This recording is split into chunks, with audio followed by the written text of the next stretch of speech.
Good morning, everybody, and welcome to the City of San Mateo's 2022 priority setting for fiscal year 22-23. This morning, we're going to be going over the items that the city has had for priorities over the past year, and council members will be asserting new priorities that they feel are important to the future of San Mateo and to provide for the needs of all of the citizens of San Mateo, as well as other large considerations. I thank everybody for being here because this is a very important meeting. This is where we put all the nuts and bolts together to try to make what comes out being the city of San Mateo as we roll forward. Just want to take a minute to mention that I've had a long time here on the peninsula and things have changed so much since the 50s and 60s when I was growing up. And I look at the way we deal with things and how many things we have to deal with, in particular, really the things we have to deal with now. Times have changed so much. If I were a council member back in the 60s, we'd be focusing more on commerce and growth and I think other things that were all positive things that everybody looked forward to because we were going to be generating wealth and improving the quality of life in huge, vast ways. I mean, the dreams were endless then. Now we face existential challenges with our climate. We have struggles over whether or not to provide adequate housing for people. We have issues with having enough water in California as a result of climate change. We have a lot of very serious issues to deal with. And I just want to ask everybody to please have patience, listen carefully, and work hard to be a part of the fix, a part of the remedy. I truly believe, as I said during the State of the City, that we as a city are much stronger than any individuals here. If we work together, there's nothing that we can't do. So that said, I want to go ahead and open up this meeting. And I think I'm going to turn it over to our facilitator, Mr. Duncan. Is that correct? I believe, Rick, I believe in accordance with your meeting, you're going to open it up to public comment. Okay. This is true. Maybe I should get the agenda up and have a look at that. Oh, you might. It's just an option. No, it's not, actually. We can't go without it. Thanks for the humor there, Tim. Thank you. Well, then I guess we're going to go ahead and open up for public comment. Mr. or Madam Clerk, could we please have public comment? One moment, Mr. Mayor. I'm going to just give a few, we had some script for you. So I guess I didn't see the script, so. That's okay. Can you send it to me again? I'll open it up. Okay. We will begin right now with public comment for up to 30 minutes total. If you intend to offer comments, please raise your hand now. Only those with their hands raised at this time will be called on to provide comments. In lieu of multiple members of a group speaking, an organized presentation is allowed and representatives may have up to 6 minutes to present on behalf of their group. If additional public comment has not been heard by 30 minutes, additional new speakers will be allowed to comment at the end of the meeting if desired. So at this point in time, I have one organized presentation that was presented to me. I'm going to call on them first. And then we have 8 hands raised.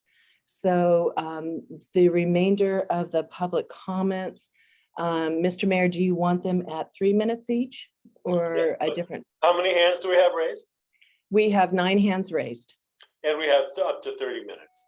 Yeah, and we have one organized presentation at 6 minutes. Okay, we should probably go with 2 minutes. Okay. So for the speakers, we will have 2-minute public comment.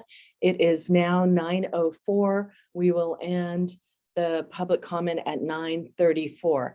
And our first speaker is Rayan Motashemi, who's representing an organized group.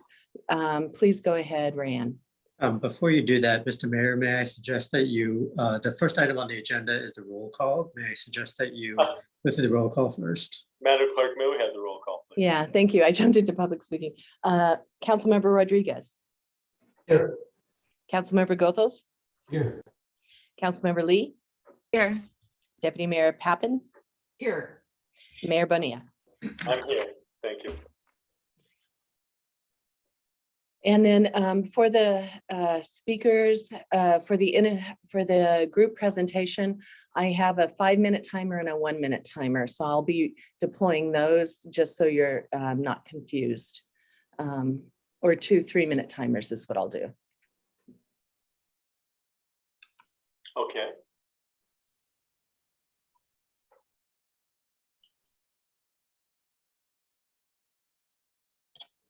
That's great. Should I share my screen now? Yes, please go ahead, Ray. Okay, thank you.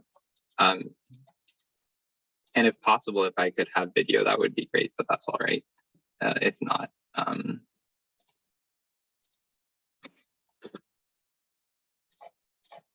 okay, so can you see this? Can you see the screen? Okay. Yes, we can. Yes. Okay, great, thanks.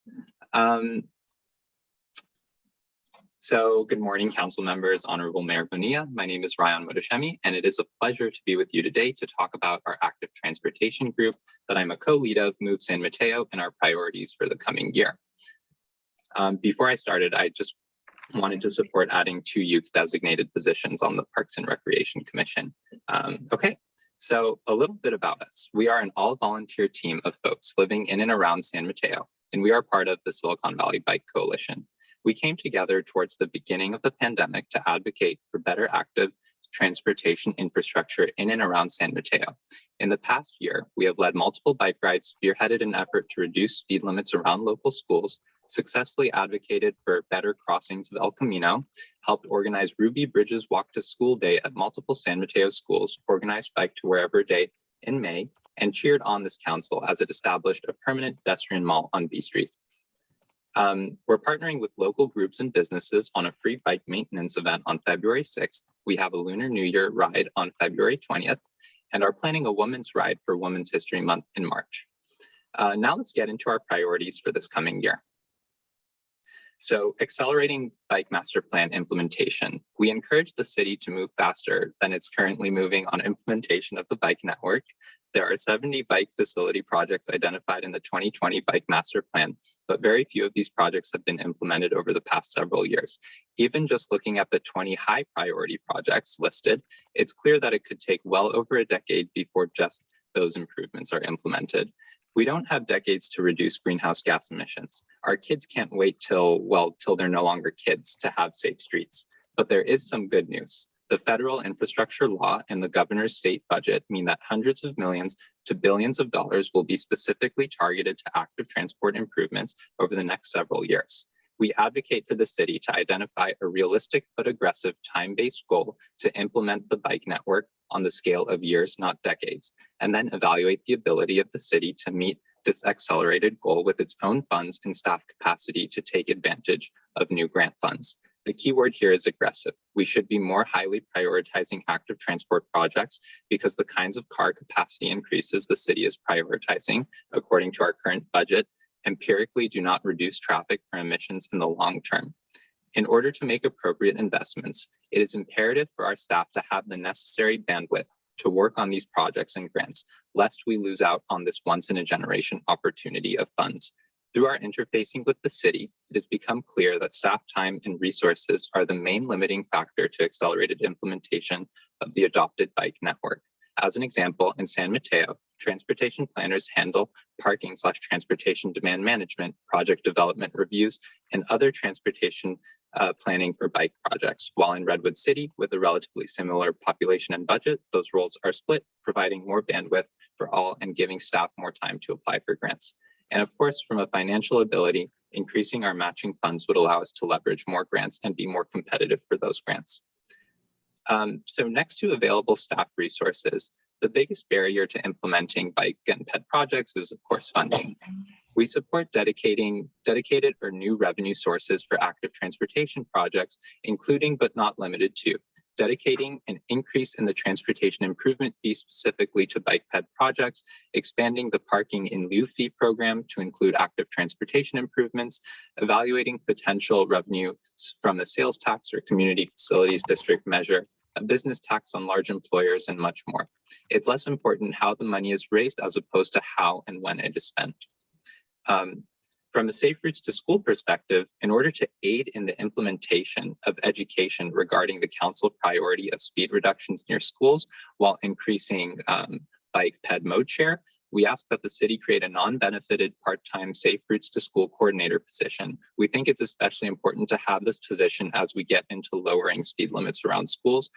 Hiring a dedicated Safe Routes to School coordinator is a best practice seen in multiple cities, including Redwood City, for example, which explicitly stated it would do so in its current budget. Let's help the kids out. And finally, aside from our main priorities, we have a sampling of others that may be of interest. We hope to see continued implementation of bike, ped, and transit improvements to the Hillsdale Station area, especially the addition of protected or buffered bike lanes on 25th and 28th Avenues. We encourage the establishment of a low-income bike donation program in the city and/or a rebate program for e-bikes, which follows the wildly successful Peninsula Clean Energy model. We also shouldn't miss a golden opportunity to extend the B Street pedestrian mall to the block between Baldwin and First Avenues. Related to policy, we encourage the city to adopt a transit and active transportation first policy. We would also like to see the city explore/implement changes to parking policy that help create a more people-friendly city. Potential changes could include evaluating parking minimums, implementing a residential parking permit program in more areas, unbundling parking for both office and multifamily developments. And of course, we encourage the council to continue reducing speeds. Thanks so much for your time. I realize that was a lot, but I hope that gave a good sampling of our thoughts and our priorities for this year. Thank you, Ryan. The next speaker is Lisa Diaz-Nash. Lisa, please go ahead. Madam Clerk, Yes. if I may, just through the mayor, is there a chance that we could get that presentation sent to us? There was a lot of information in there. I just want to make sure that I can have it in writing. Is that possible? Diane, I have it and I will send it. Okay, thank you. Lisa, please go ahead. All right, thank you and good morning, Mr. Mayor and City Council. Thank you so much for doing this and having us all here today. I would like to endorse all of the priorities set up by the council to promote the downtowns of San Mateo, encourage foot traffic, and helping to restore their businesses. In particular, I would also encourage the city council and staff to help small businesses proactively cope with what appears to be upcoming frivolous ADA complaints while staying within the city council's purview.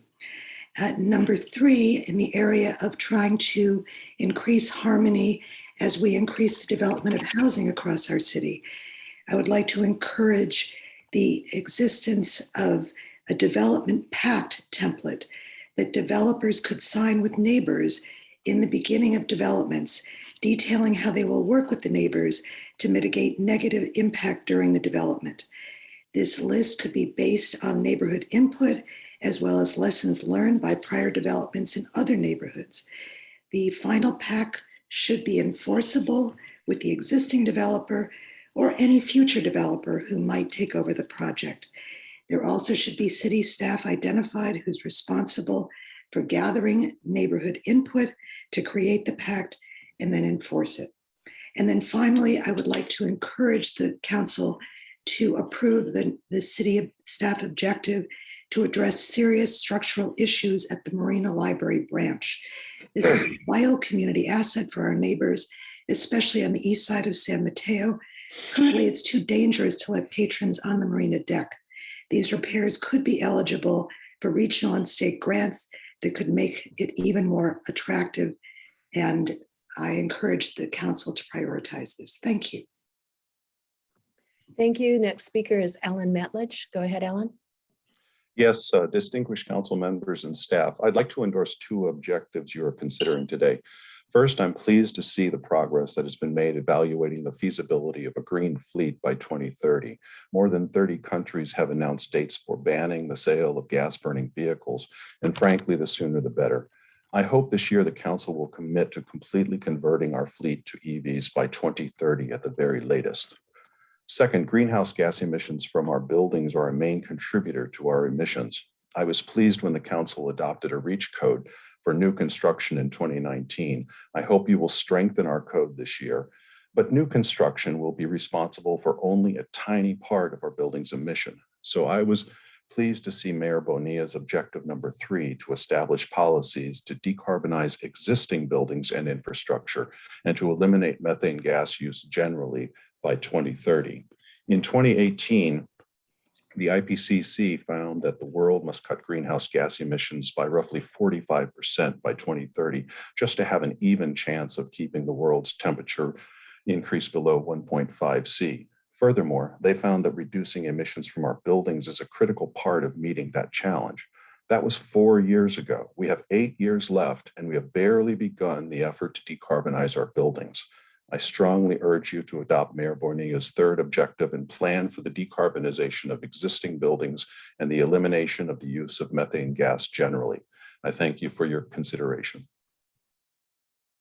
Thank you. Next speaker is Michelle Hudson. Thank you. My name is Michelle Hudson. I don't know many of you. I am a longtime resident of San Mateo, an attorney, and a mother of 2 school-age kids. I want to start by thanking all of the members of City Council for your great service to our city and for the thought you put into developing the City Council's proposed objectives for this year. There's so many great proposals and I'd love to see them all enacted. But I'm here today to speak especially in support of the proposed objectives aimed at fighting climate change. I have grown increasingly concerned about climate change as both my kids have asthma and have suffered a great deal as a result of the increase in wildfires and wildfire smoke. I've recently learned the good news that cities can have a major impact in fighting climate change, and I thank you for your past work on this important issue. As the city sets its agenda for 2022, I respectfully urge you to take the bold climate action that we need. Please prioritize all bold climate action proposals, including Mayor Bonilla's proposal to establish policies to decarbonize existing buildings and infrastructure and eliminate methane gas use by 2030. These policies are the best way to fight climate change at the pace that is needed. I also want to know if you feel cautious about these policies. I want to assure you, San Mateo has the appetite for them.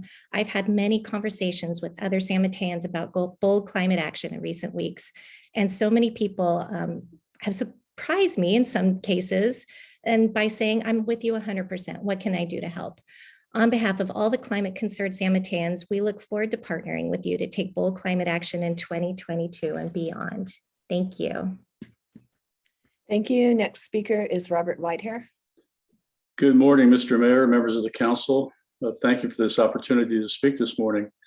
This is a very important time in the history of San Mateo, as the mayor pointed out. I'm here in support of item number 3, establish priorities to decarbonize existing buildings and infrastructure. I also think there's a nexus between that goal and the other goals on housing. Housing and decarbonization are linked. Housing, because if we provide enough housing in our community for our residents and workers, there'll be less commutes and less dangerous emissions of greenhouse gases. Thank you for in the past year or so when you've been working on some very strong REACH codes. I think you know that the REACH codes are coming.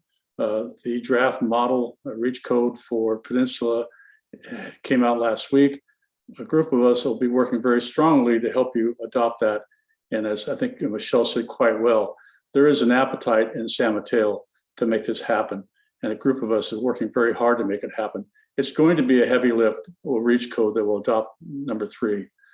But we have been working the past year on getting the workforce involved, dealing with workforce issues, helping the workforce adapt to the new reality. And we will continue to do that in the coming year. I want to just say that the housing part of it is not just more housing, it's also eviction fixes and all the other kinds of things that will keep people in their current homes.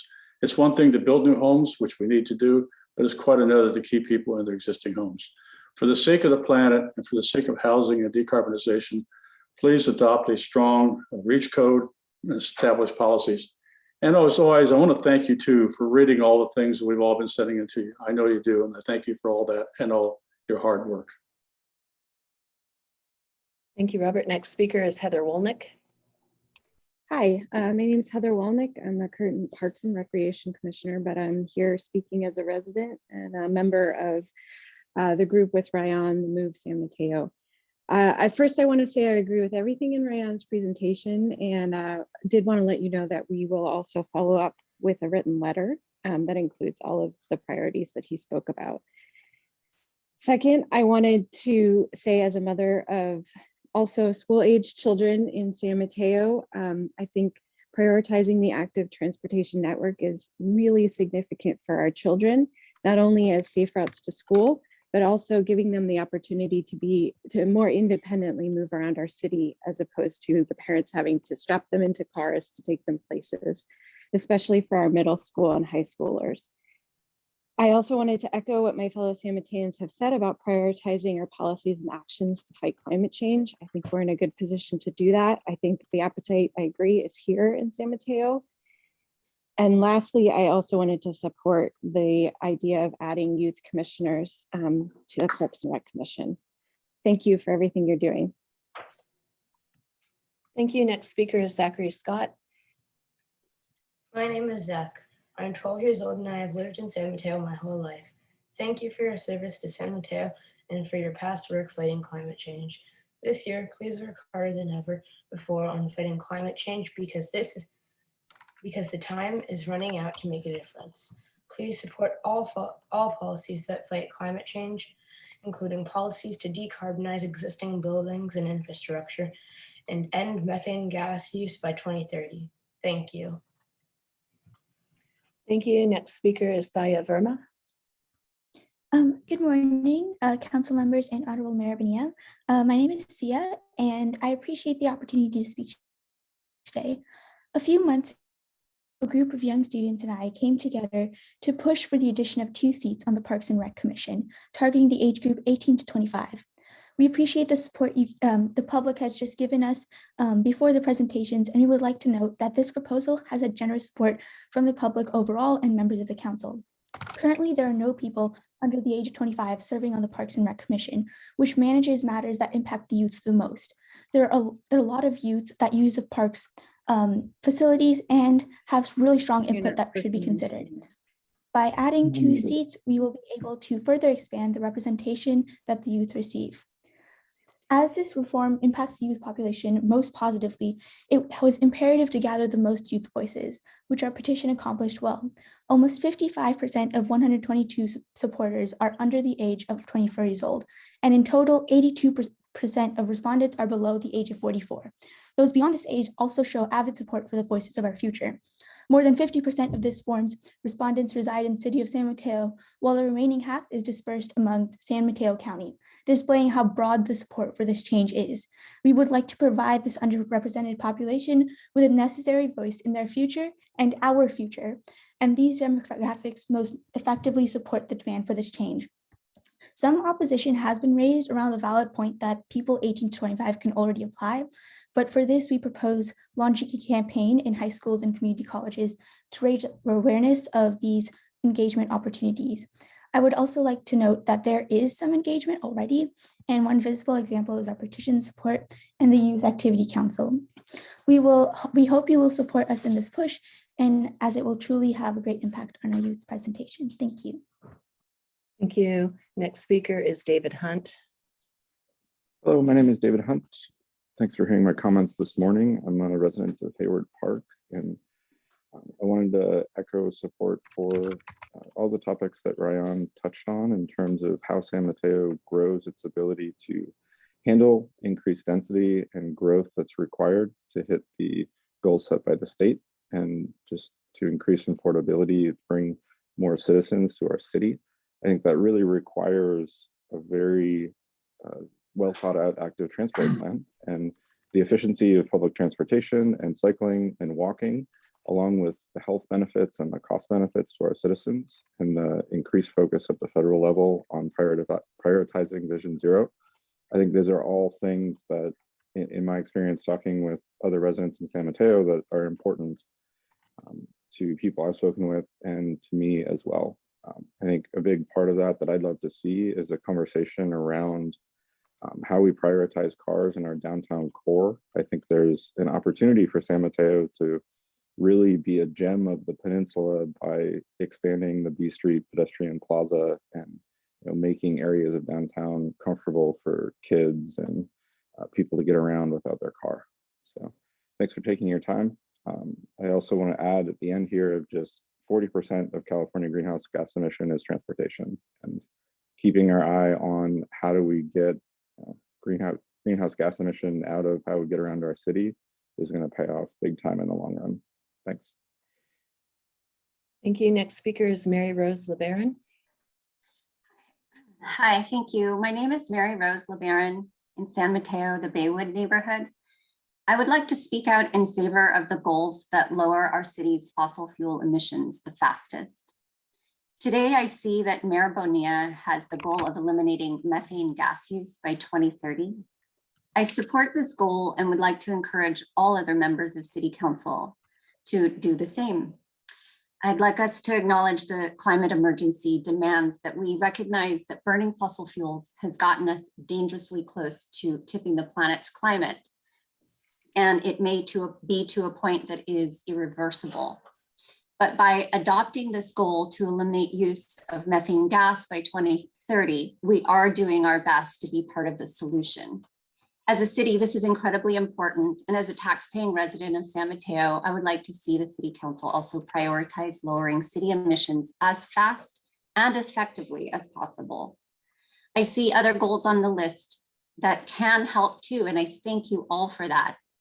And I believe the elimination of methane gas use by 2030 is probably the strongest goal on the list today.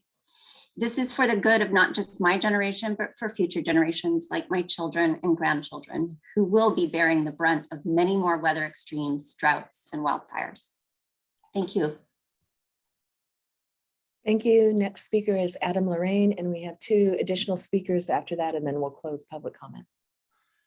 Good morning, council and staff. My name is Adam Lorraine. Thank you for having me. I am a Sustainability and Infrastructure Commissioner with the City of San Mateo, but these comments are mine as a private resident of San Mateo. I did submit a letter asking about a number of environmental priorities. On top of that, I just wanted to give +1s to a number of commenters today. Ryan and Move San Mateo, which full disclosure, I am a member, and Alan Matledge, Michelle Hudson, Robert Whitehair, Heather Wolnick, David Hunt, Zachary Scott, Mary Rose LeBaron. I'm just really pleased to see how many residents, many from different neighborhoods in our city, coming to this meeting to urge the council to pursue climate objectives. I'm also very thankful and grateful to see how many council members, and just overall, it seems that the city council is coming to the table with environmental priorities of their own, from some of which have been mentioned already related to 2030 electrification and putting a cap on gas, bike ped priorities from Councilmember Rodriguez, a number of council members asking about taking steps on leaf blowers. The green fleet priority has been mentioned. Councilmember Lee's priorities related to ESG investments and landscaping ordinances. These all seem like very helpful steps forward. I would endorse any of those or all of them. And in addition to what I mentioned in my note and what a number of commenters have asked for, just thinking about Mayor Bonilla's State of the City, sustainable, healthy, and equitable future. This is what we're going to need to do to make that happen. So thank you, and let's take the lead to meet the climate crisis with all we've got. Thank you. Thank you. Next speaker is Deborah Leshen. Good morning. Glad to be here. I co-own a home in North Central neighborhood. I just want to say I heard a lot of great ideas this morning. Extending the B Street Mall is really, I think, really helpful. The safe route to school and having a dedicated person coordinating that seems really important to me.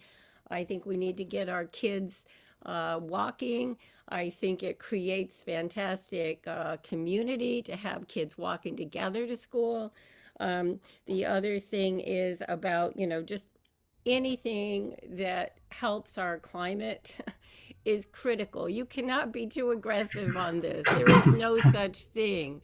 I would say at this point in our historic problem with climate change and those effects, the idea of, and just considering, the move from natural gas to electric is expensive at this point, and to consider subsidies for people who cannot afford that, you know, to find grant money, to find federal monies for that would be important too, just because it is more expensive to have to cook with electric and et cetera, heat with electric. So keeping that in mind in terms of equity.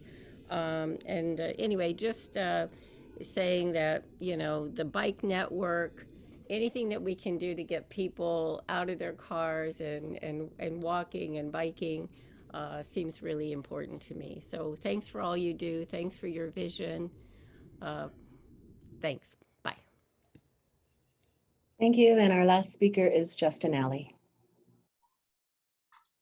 Hello, I'm Justin Alley, and I'm speaking today on behalf of One San Mateo. I'm here to urge the council to prioritize specific measures to help prevent unjust evictions and keep families in their homes. When COVID-19 first reared its horrible head, public officials took swift and decisive action to forestall the impacts to those most vulnerable to income loss and eviction. Yet while the pandemic continues to disrupt lives and livelihoods, evictions moratoria are set to shortly expire. So this should bring renewed focus to the plight of evictions in our communities. AB 1482, the Tenant Protection Act of 2019, brought modest protections, but it's become clear that there are holes in it. So in the months between its passage and those COVID-19 evictions moratoria, substantial remodel became the most cited cause for evictions in San Mateo County, but these often turned out to be for superficial or minor changes that could have left the tenant in place. So we're calling on the city to require landlords to obtain a permit before initiating a renovation-based eviction, as well as having the landlord pay for 3 months relocation assistance and offer the tenant the right of first refusal after the completion of those renovations. Moving to our second policy ask, we would like to see the city implement a rental database to track whether landlords are complying with the statutory eviction protections and rent cap of AB 1482. Besides deterring bad actors and providing much needed oversight, such a database would be an invaluable asset to all parties in guiding intelligent policy. San Mateo renters need and deserve these fixes. Each is narrowly targeted, can be achieved at a low cost, and has already been adopted in other cities. As such, our hope is that they will not put undue burden on city staff and will yield enormous benefits for the community. Thank you. And we have one other hand raised, Megan Strain. Good morning, and thank you for letting me speak. So we had a few minutes left, so I just wanted to chime in.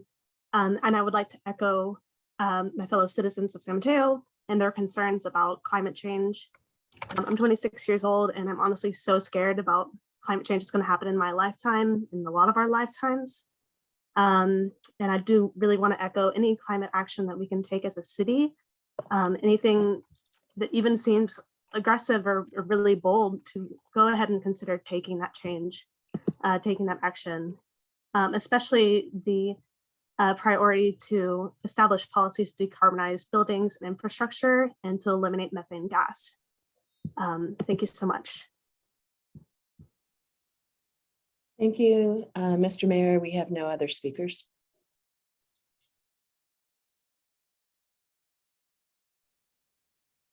You're muted, Mr. Mayor. Thank you. That won't do. Thank you very much, Madam Clerk. We bring it back now to the study session. I want to make a few comments that are on my script that I'm looking at now. Number one, this is the city's goal setting workshop, which is where we're going to determine our priorities for the coming fiscal year, as I mentioned earlier. We will review those which have been in place. We're going to look at establishing some additional ones, which clearly seem to be recognized as priorities by some members of the public who have already spoken. So I don't want to say that today's the first step in a three-step process, with the council discussing considerations and improving initial draft direction to staff. Providing draft direction to staff. There will be no official action taken today. The second step will be a study session in which staff provides an analysis of draft objectives with resource analysis and alternative considerations as needed. The third step is formal approval at a regular city council meeting of the proposed objectives for fiscal year 2022-23, which becomes effective on July 1st, 2022, this year. Given we are in the third year of COVID, we need to be cognizant of our impact on staffing, resources, And as a result, we'll be looking at more limited additions to the priority list while we are still in the pandemic. So this is going to be a very closely followed process, because I know we all have some things that we consider to be truly overarching importance. And so we'll be weighing those considerations carefully. We'll begin. Okay, we had the public comment. So right now, I think that we're going to go to our city manager, Drew Corbett, and let him introduce the goal setting workshop. Thank you very much.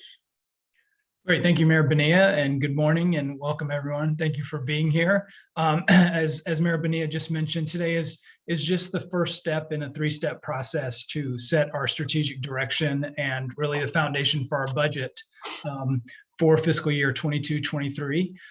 So today, what we're going to do is three things. We're going to review our current list of council objectives and their status, and take any action as needed. We're going to focus on items that are either we're looking to close because we believe those items on the strategic plan have been completed, or items that we're looking to revise or otherwise amend the objective.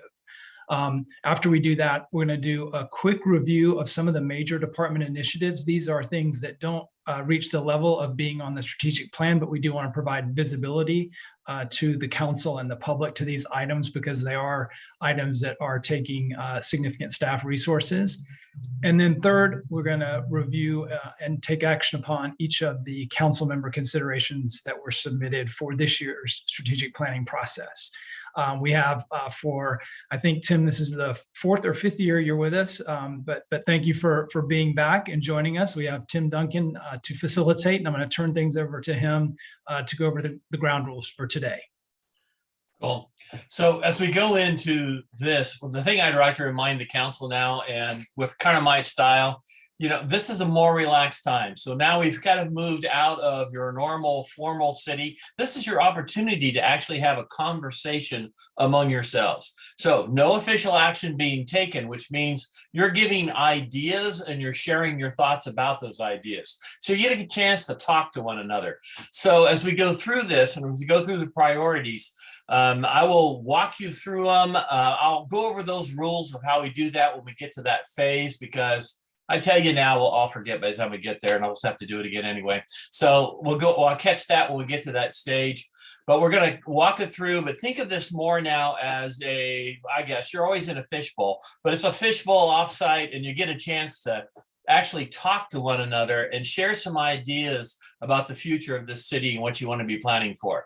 And Drew and I have a side bet about how many times I'm going to say this today, but I am going to keep saying, as we look at these ideas, even though we're in January still, for another day or two, even though we're in January, these are ideas, they're built into your budget process, which means anything that gets adopted finally is effective and starts to be resourced in July 1st for the next fiscal year. So it isn't like an immediate thing, you're taking action today or the next meeting.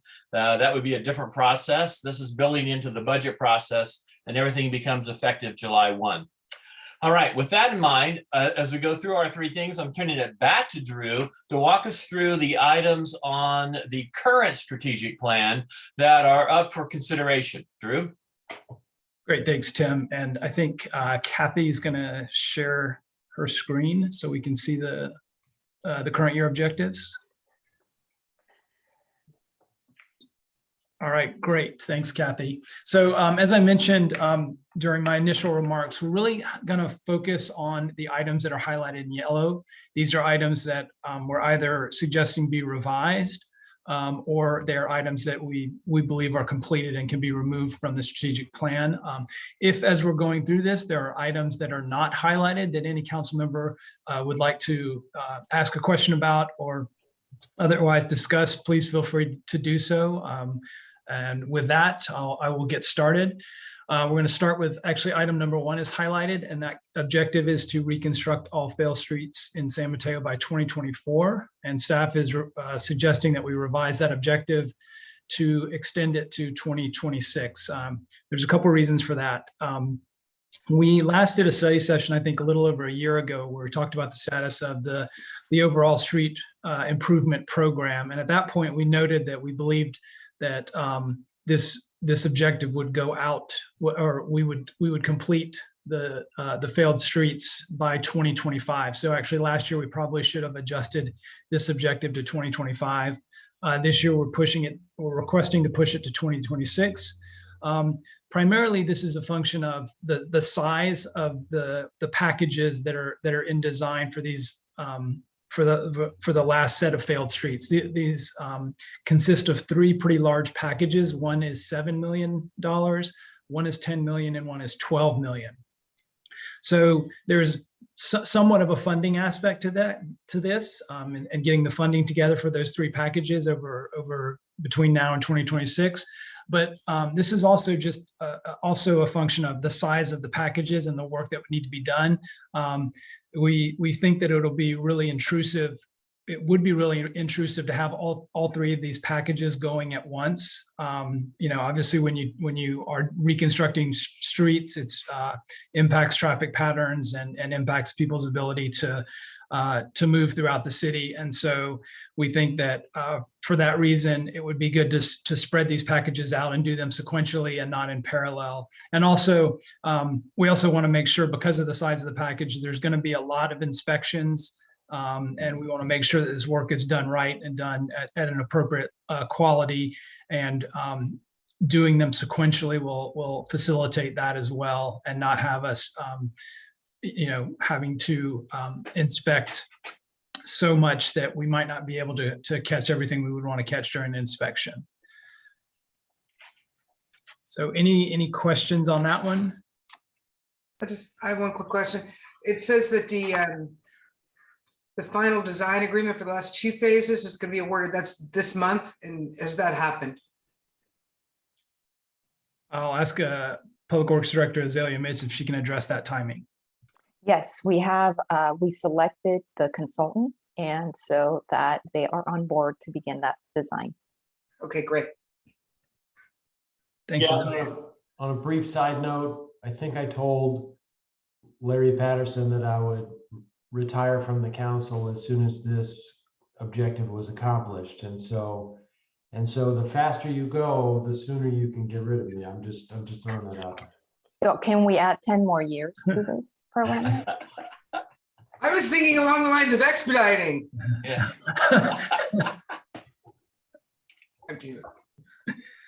I'd like to comment, if I don't hear anybody else, then, that I think this is completely appropriate given all the set of circumstances that we have. And clearly, the city is looking at an overflowing plate full of activities and projects that we need to consider.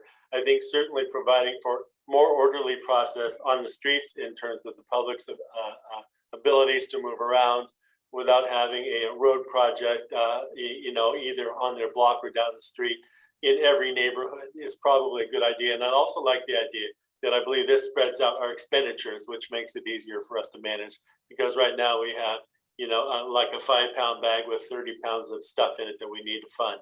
So I think this is a good idea. Thanks. Great, thank you. So I think we'll move down to the next page.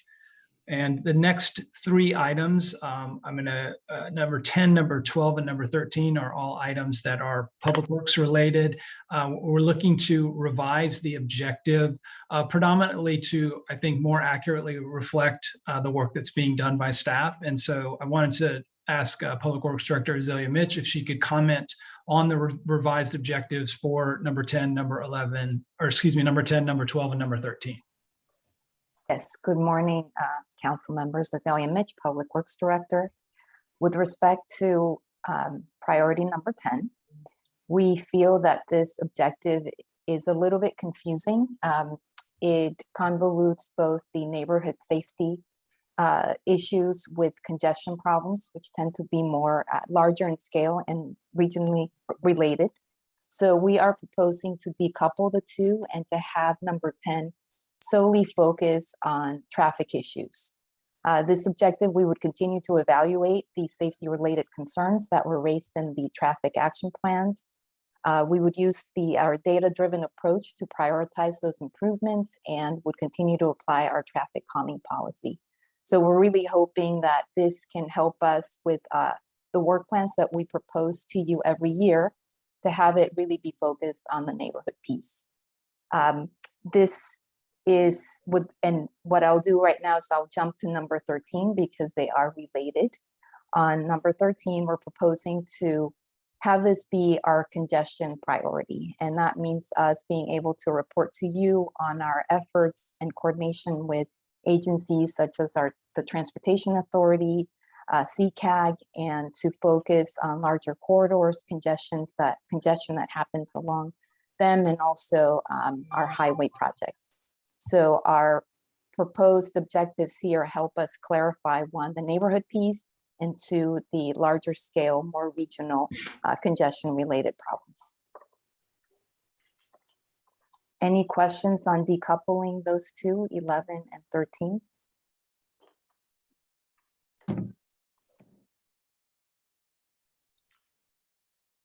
No? Yeah, Zoe, if I may ask for classification or clarification there.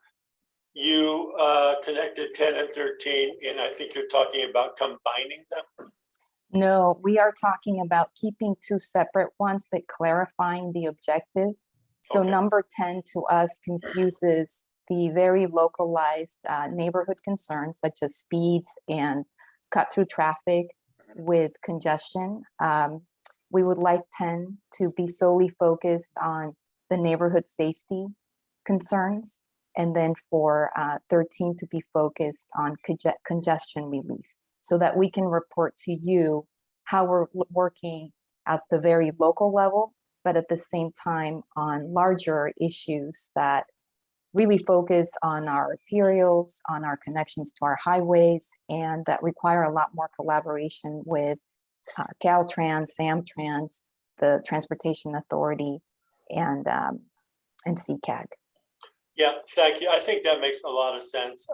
As long as our overarching goal for all of this is health, safety, pedestrians, bicyclists, reducing congestion, which means better circulation, improved conditions on the freeway, which I believe are in the works and they're coming, which of course spills over onto our surface streets. And so I look forward to hearing this being fleshed out, because right now this is very high level language. And I look forward to seeing, this being broken down into actually line by line details at some point. So thank you. Yes, absolutely. We can provide that, and we can also provide what we would include in our example work plans so that you can see specifically what we're aiming to do at the local level and the regional level. Thank you. I'll just say that, Azalea, I really appreciated the rewarding, especially of number 10, in the way that it elevated the hard work of your department to bring forward our data and our collision data specifically, and apply that to the policymaking and the prioritization of safety, and then sort of marry that with the experience of our neighborhoods, and figure out how we can keep all of those perspectives in mind to set the work plan for improvements. So I think the rewording accomplishes the approach, or it captures the approach that we're taking right now very well. And so I was really pleased to see that change. Thank you.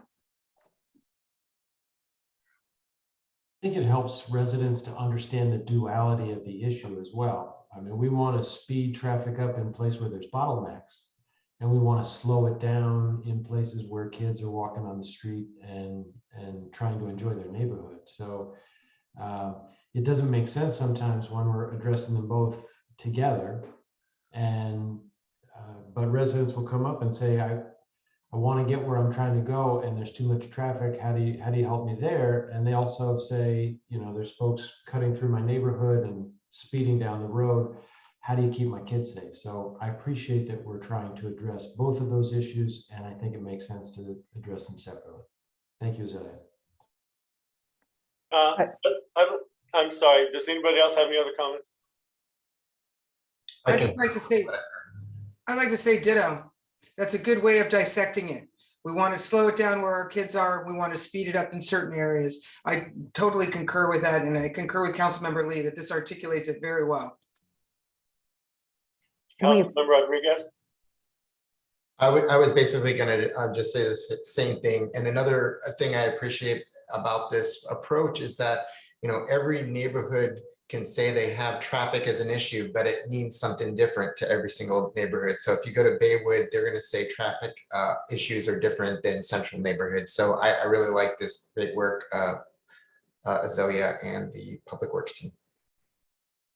Okay, thank you. I want to just throw in a final comment here, because my feeling is that what we want paramount here is safety, and we want people to be able to get where they need, find the services they need, the goods they need. And I agree with slowing it down for safety in areas where children are moving about, where schools are. But I also feel like I don't think we need, as a result, a reaction to congestion to speed up traffic really anywhere. I think that part of the issue is that there are too many cars on the road. And what we know is that we've been talking about moving people to alternative modes of transportation for, well, 20 years, actually. And we do have the Vision Zero still someplace buried in our archives, something that gets rolled out and talked about once in a while, but never completely finished being implemented. I would encourage people to look at ways to be able to do things maybe during different hours, maybe by carpooling, maybe by riding a bike if that's possible for you. There are shuttles that move people around town, as well as the buses. But I think that part of the issue is definitely there are too many single occupancy vehicles rolling around. So I urge that we err on the side of safety. And I think any traffic engineer will tell you that slower is safer on the roads. So I don't encourage speeding up speed limits anywhere. I do encourage actually lowering speed limits. Thank you.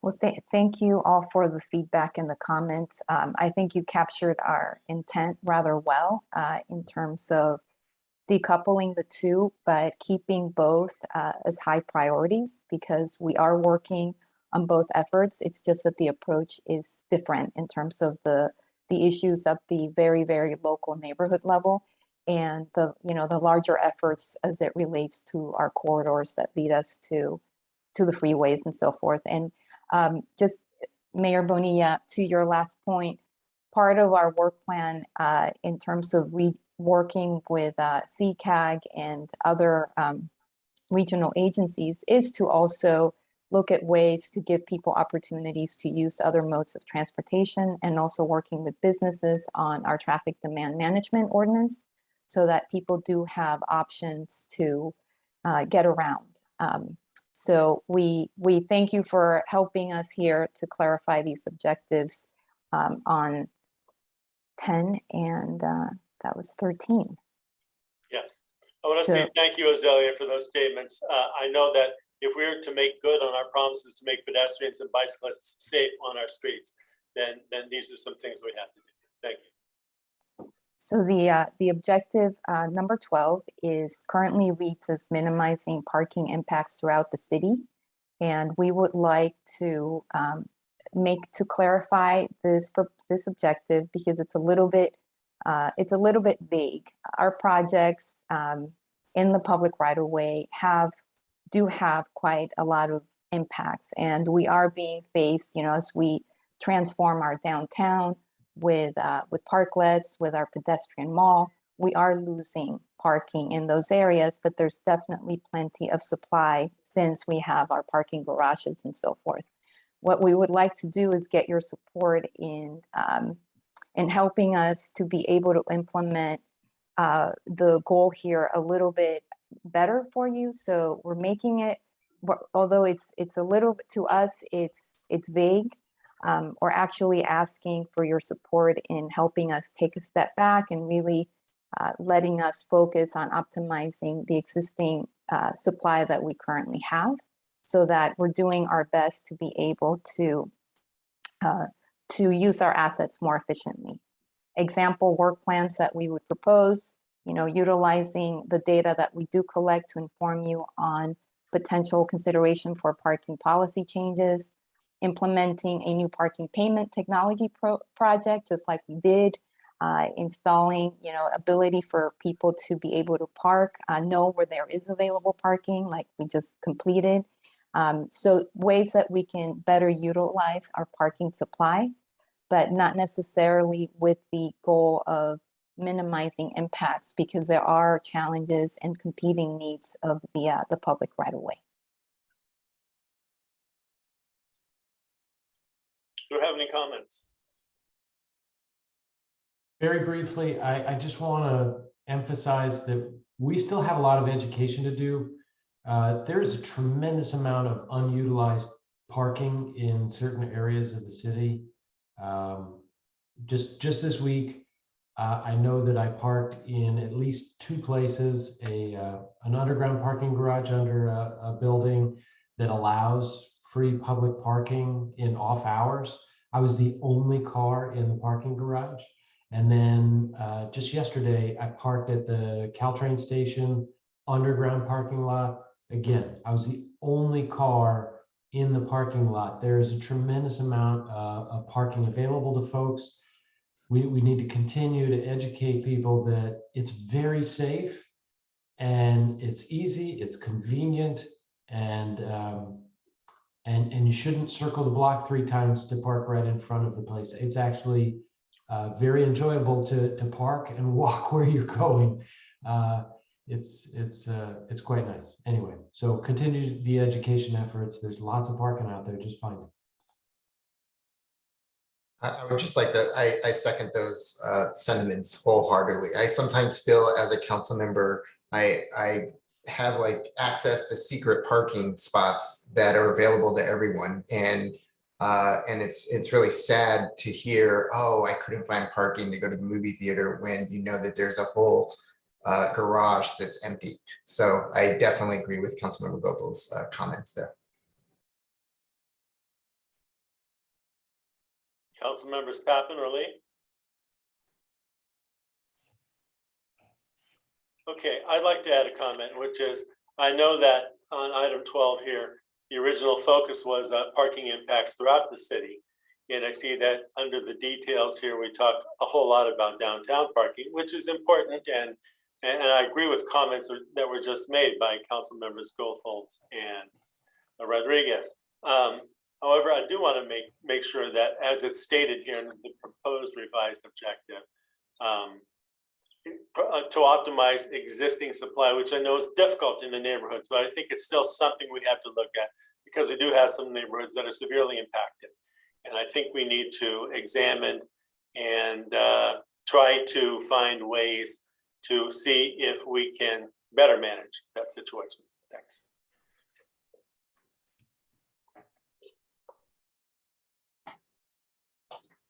All right. Thank you, Azalea.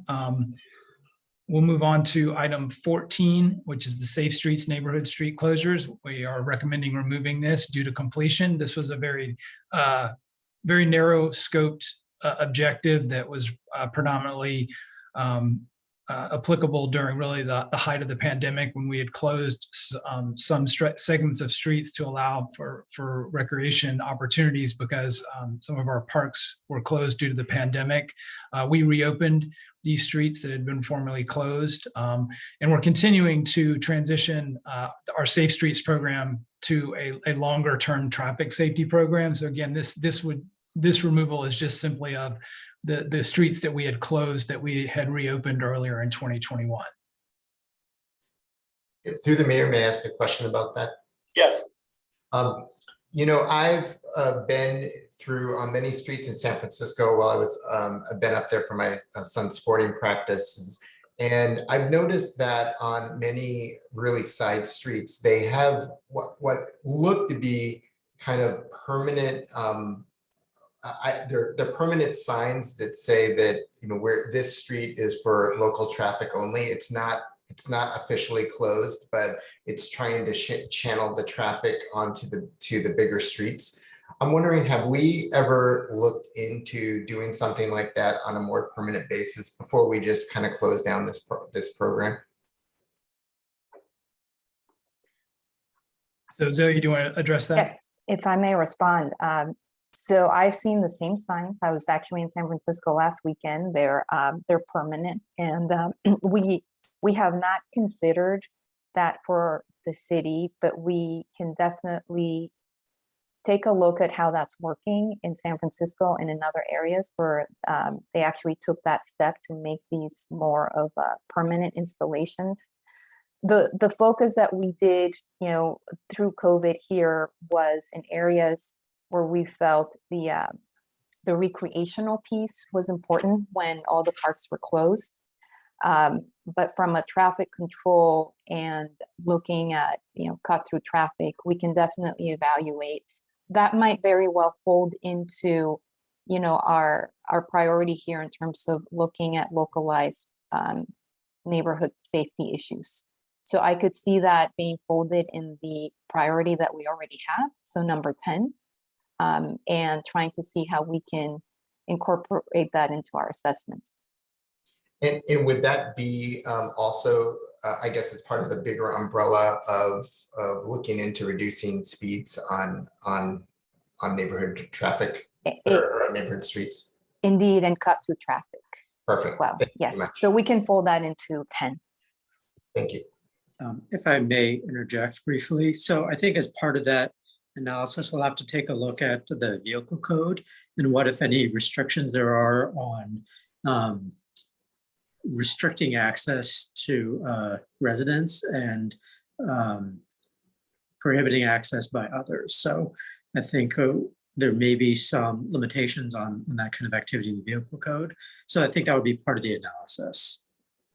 I think it has to be part of the analysis, but I think in San Francisco, it's not officially saying you can't go on these streets. In fact, I accidentally made a wrong turn and I was driving down one of those streets, but it's more of just making it not faster to go through, to cut through. And so it's kind of more a little bit what you find maybe in Berkeley or Palo Alto, just to kind of slow you down a little bit.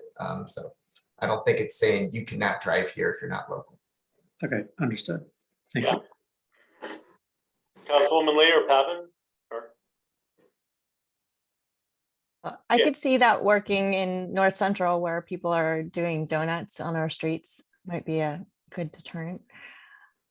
So I would be interested in folding that into the scope of number 10. Okay. So I want to say that I think anything we can do here to help keep our streets safer without having them completely closed is a good move. Seriously, we've had discussions with our traffic action plans over some years now with neighborhoods, including traffic calming devices and everything else. And I think that the addition of some signs that suggest that this is a quieter neighborhood street and maybe an arrow pointing to a better route for through traffic is a good idea. It's short of completely blocking the streets. I support going ahead and checking the vehicle code and so forth, but just to make sure. But I know that some cities like Palo Alto have completely blocked streets. They're only accessible from one end of the block. And I know this is done with a lot of planning, but I think things can be done. Thanks.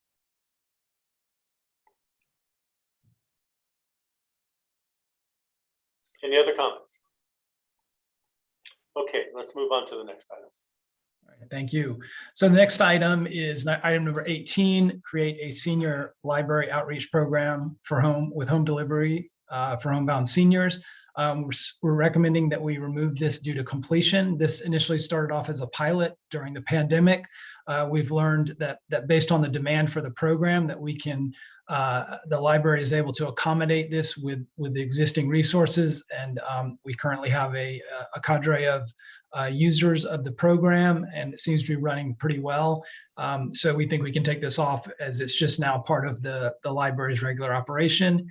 If it were to get to a point where the number of users really started to strain our resources, we would come back to council. But at this point, we believe that we're in maintenance mode with this program at this point. Thank you very much. Any comments? I would just like to say I'm delighted. I'm delighted that we got this underway. I know there's a need out there. There are people that are homebound that just love to read. So kudos to the library. Thank you so much. Any other council members?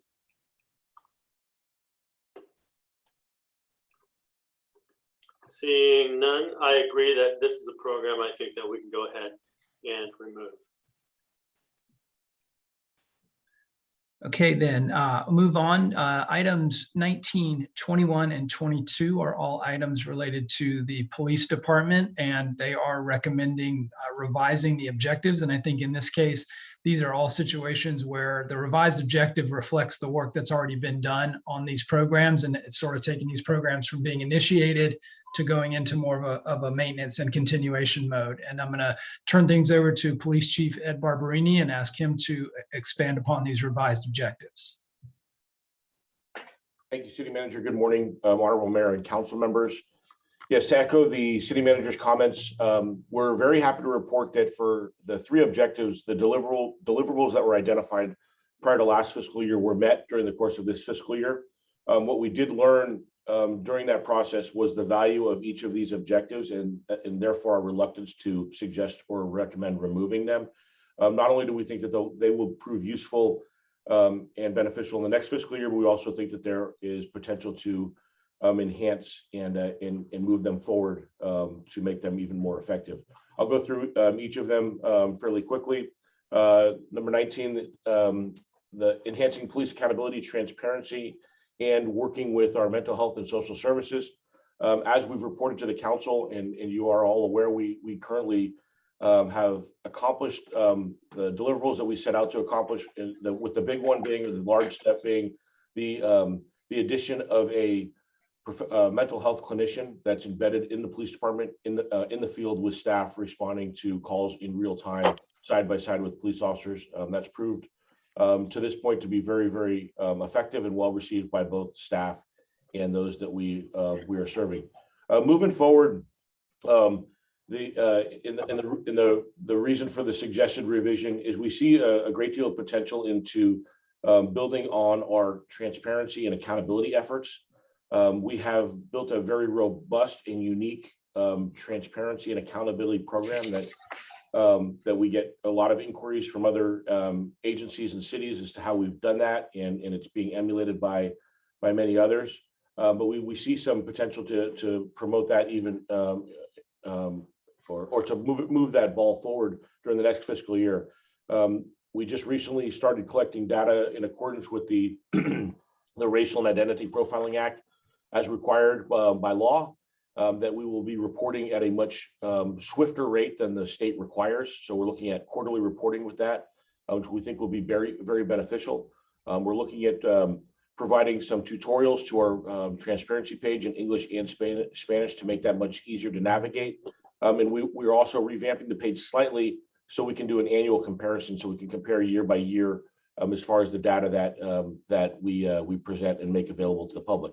There are also a couple other projects in the work regarding providing data regarding the use of our license plate readers and our drone program, so people know exactly what we're doing, the frequency of that use, and how those are being used. And then finally, we're exploring the opportunity to provide some analytical support. Technology is great in assisting us with these transparency and accountability efforts, but the data is only as useful as it is well maintained, collected, and presented. So while technology is great, our most valuable resource continues to be people, and we'll be looking to expand our capability here through some type of analyst that would be assigned to further this effort throughout the next fiscal year. Speaking of technology, our focus and objective number 21 in our Safe and Secure Neighborhoods initiative was to leverage technology.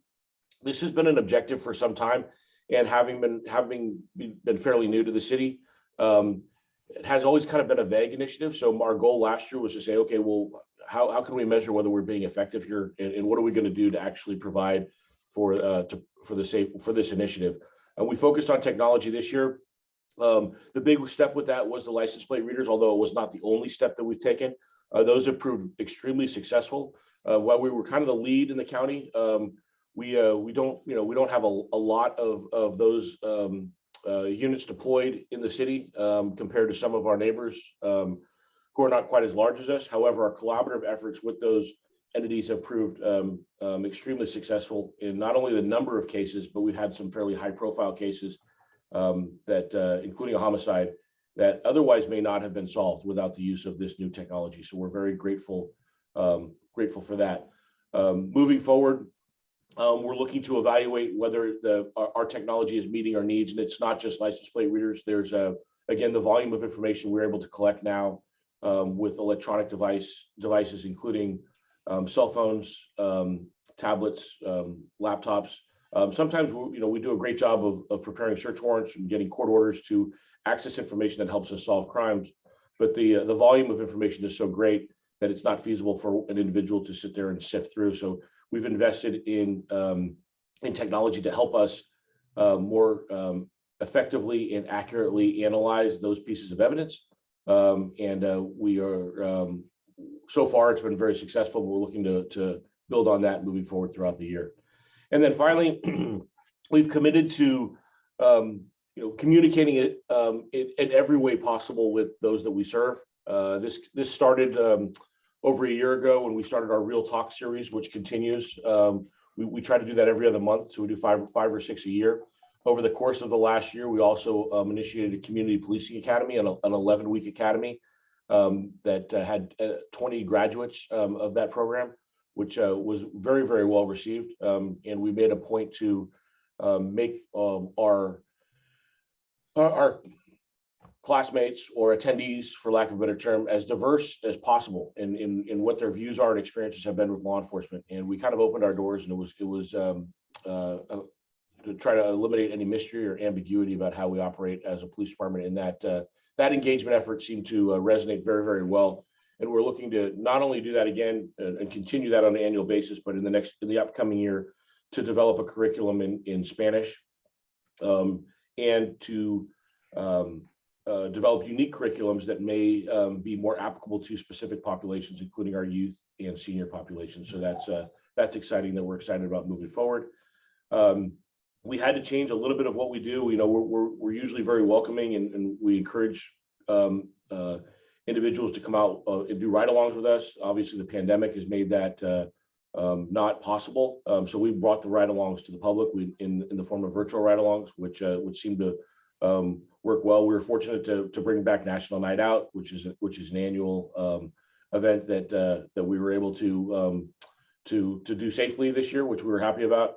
And then obviously Neighborhood Watch continues to be a huge avenue for us to communicate and share information with our residents. This week we had our first meeting of the year with our major Neighborhood Watch board, and that is moving along well. It's as robust as ever, and it's actually been a godsend during the pandemic because our inability to sometimes get out there like we would normally do at events in the city, we've relied on our block captains and our Neighborhood Watch groups to act as that conduit. So the reason there's no recommendation to remove this item is obviously we think there's opportunity to grow with our efforts, especially the community policing academy efforts. And we think it's a worthwhile objective that makes us better. And we look forward to building on it in the next fiscal year. So those are the three primary objectives. We're very pleased with the progress that we made during the year. There's and our recommendation to amend those a little bit is not as a result of anything we saw that was lacking in this fiscal year. We just, as we progressed through each of the objectives, we continually saw areas to grow and to make it better. So that's the reason for the proposed amendments to each of them. And that's all I have.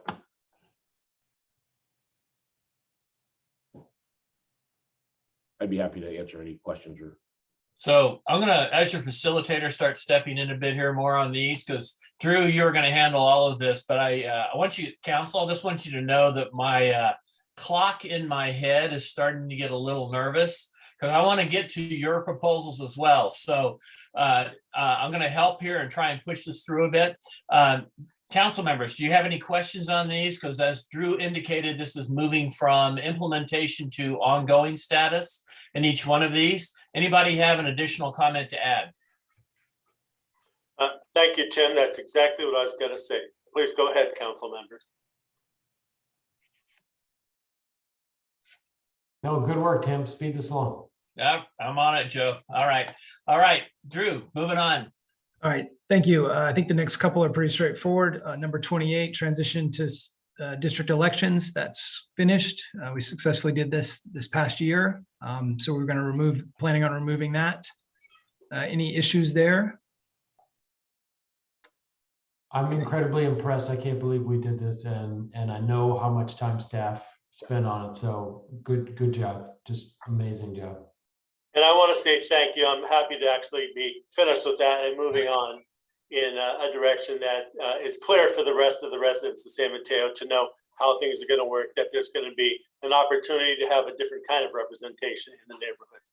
I do want to go back to the last item where Chief Barberini presented for a few minutes there. I want to say that I'm very happy to hear the chief's words. I respect that the police department, I think, has heard the public, that they're responding by moving into the future in addressing the current needs of the community, given everything that everybody has seen happening in our country. And as we look at all the different issues that have now come up with policing, I appreciate that the chief is taking a very serious steps towards improving the way the police department is meeting its needs with accountability, transparency, and with a sense of equity, while looking at caring for certainly those who are repeat customers because the issues come down with mentally ill people or with people who are just having crises, that we now know the police have the ability to address this. I want to thank the chief for working to get us to be one of the 4 cities there to do that. So with that said, let's move on now. I think we're on to number 29, campaign reforms. Yes, this is also one we believe can be removed due to completion, where there was a specific task in terms of amending the campaign ordinance to address in-kind and aggregated contributions. That was adopted on November 15th and went into effect January 1st. I know that there is a new item for potential campaign, further campaign reform on one of the council members' lists. Obviously, if that one gets prioritized, we'll replace it, but this specific item we believe can be removed. I agree. Okay. Item number 30, simply we want to change that from a B to an A priority because we are in active implementation at this point. If I may, through the mayor, back to on the campaign finance reforms, I may be incorrect here, but I believe that that when we talked about this last year, we talked about like the full, like multiple elements of this, not just what was implemented. So I guess we're going to be talking about it later, but it was my understanding that we were also talking about perhaps putting some limits on donations and things like that. Was that not the case? I know that what we landed on was getting, getting what we did in November in place for the 2022 election. And then I know that there was talk about doing additional things, but nothing was set, and we didn't have anything on the study session calendar to do anything further without further direction. All right, I guess we'll be talking about this later anyway. Thanks. Yes. Yeah, I'd like to comment briefly on number 30, Drew. Sure. Go ahead and start on it. Oh, all I wanted to say was we plan to change that to an A because we're actively implementing it. Okay, good. Well, I want to just impress members of the council and the public with how important this is. SB 1383 is a very impactful state Senate bill, which affects climate greenhouse emissions that come from landfills, that come from waste handling. It's a huge source of, frankly, methane that needs to be reduced, and that's what this law does. It requires us to make changes, significant changes, not only at the landfill and the handling areas, but also at certainly multifamily residences, which have not had any way to separate for collection green waste or food waste.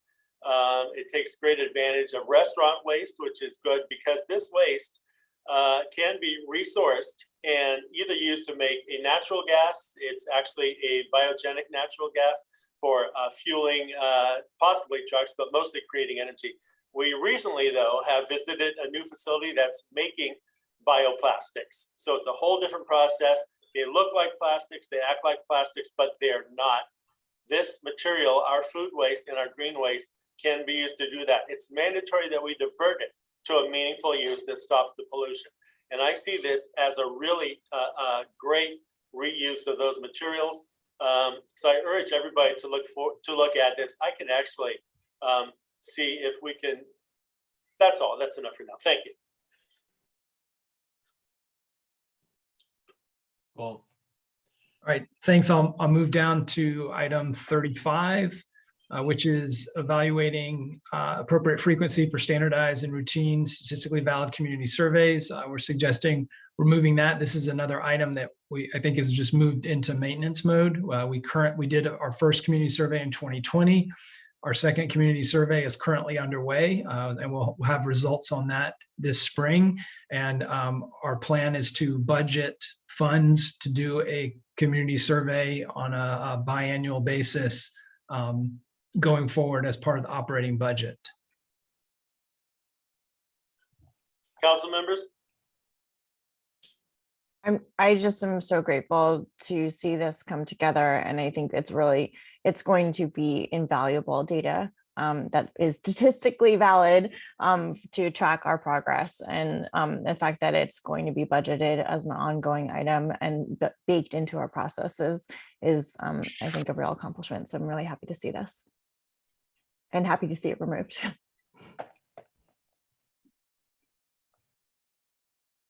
Are we talking about removing it? It looks like it says direction on new work plan tasks. That's the next item. Oh, I'm sorry. So that item number 40, assist small businesses with economic recovery, including the formation of a small business recovery committee. So this one is a little bit up in the air in my mind. The note here is to get council direction on new work plan tasks.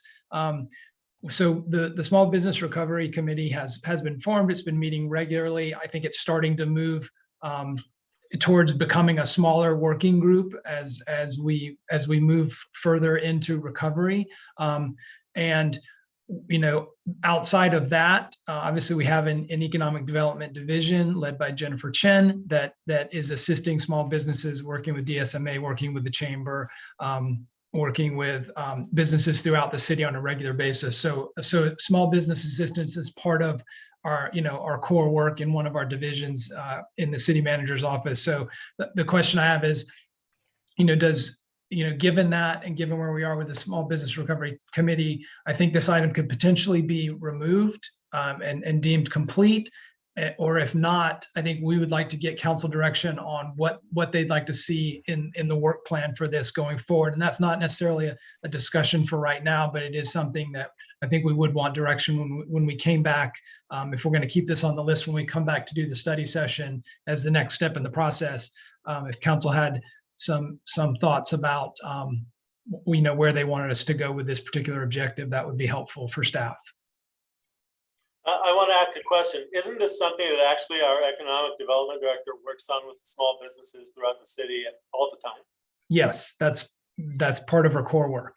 So Yeah. a major part of her core work. Right. I kind of agree with you then. We can leave her to that, and I don't think this needs to stay on our priority list. If I may, through the mayor.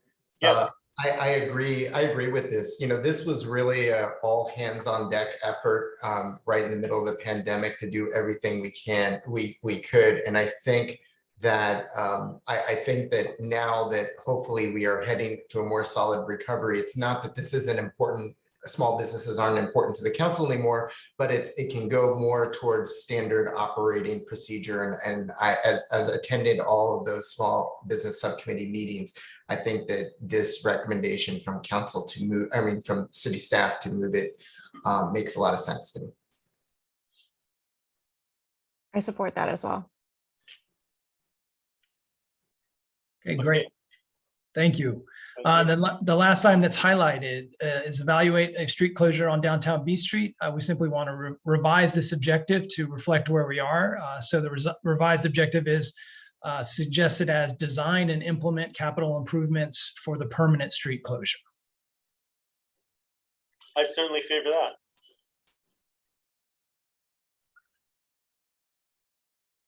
Any other comments? Okay, seeing none, I think we can move on. Okay, just before we move on, if we could, Mr. Mayor, just really quickly, again, I went through all the ones that we were proposing to change.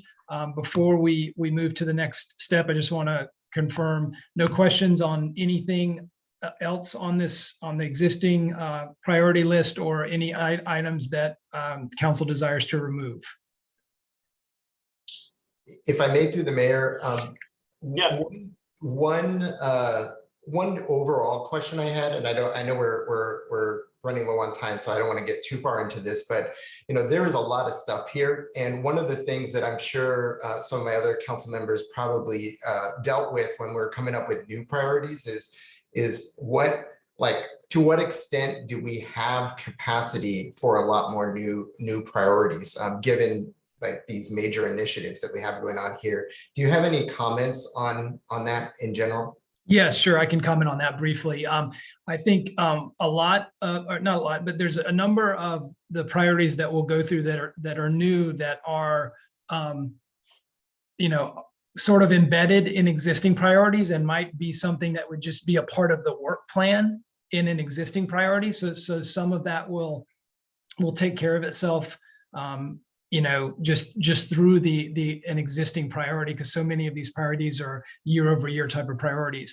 And then, with the rest of them, the ones that are truly new items, that'll be part of the evaluation process that we go through in preparation for the study session with council to really talk about what this would look like from a staff capacity perspective and what resources would need to be potentially added in order to actually execute to new priorities in the context of all of the other things we have going on with the existing priority list.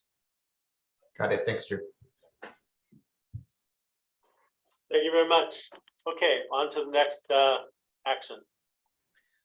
Okay, so Drew, I think what's up next is you're going to review quickly the major department initiatives for the forthcoming fiscal year. Yes, and I will do this very briefly. Please stop me if there are any questions, but I am going to cover this pretty quickly.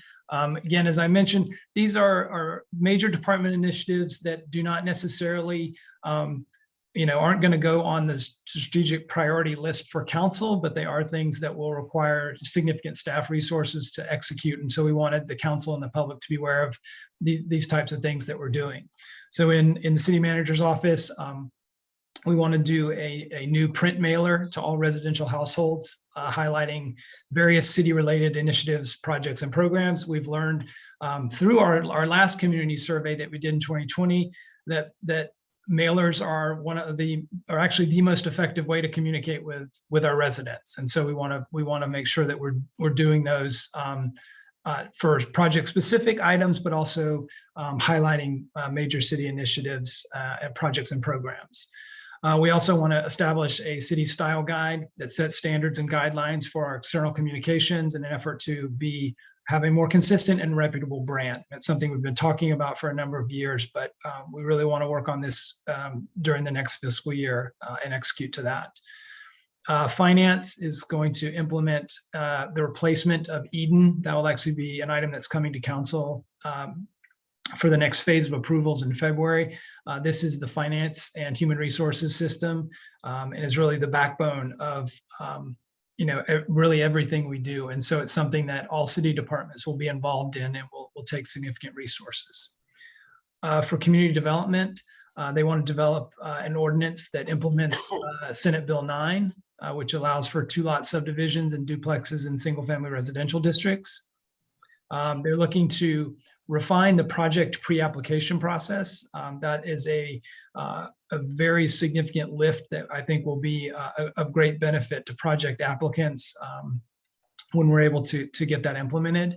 And they're also looking to create a consultant bench for all on-call support and peer review services.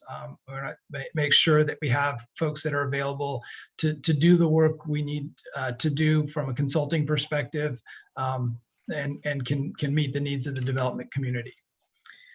For the library, they want to expand the outreach and marketing using the Mateo, the outreach van.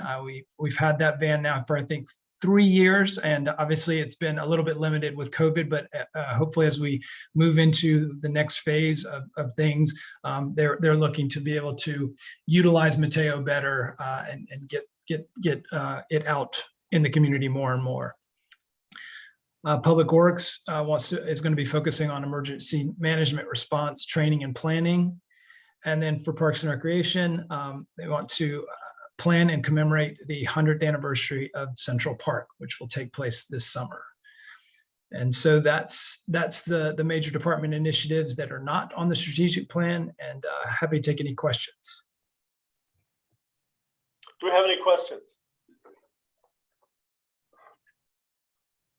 I have a question about the first mailer strategy. So is this, are you saying that this is going to be an ongoing communication strategy? Yes. Okay, just wanted to clarify. I don't know if that was captured in the way it was written. It looked like you were planning for a mailer. We are planning for a mailer for that is more comprehensive. We typically do mailers that are really project specific, but we're looking to do something that's a little more comprehensive and a little more broader. But I think that would be an ongoing type of mailer that we're going to do probably on an annual basis. Thank you. Mm-hmm. Any other questions? Okay, seeing none, I want to just comment that when I read through this list, I found all these things to be really good strategies moving forward in improving the way we're doing what we do. I approve. Thanks. Good.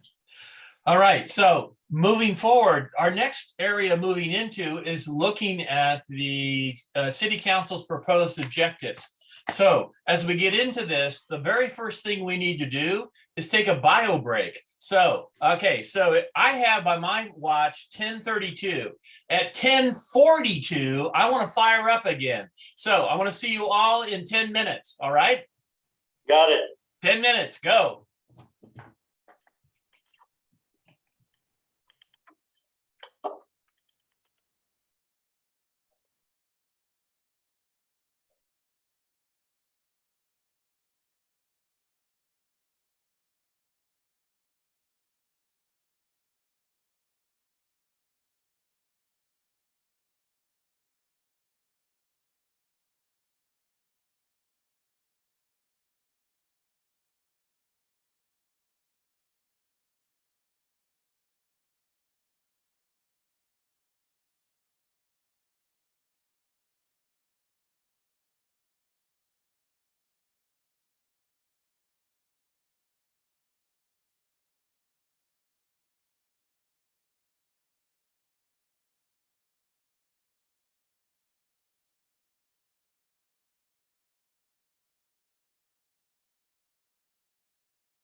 All right, it's 10:42. If we can rejoin, I would like that.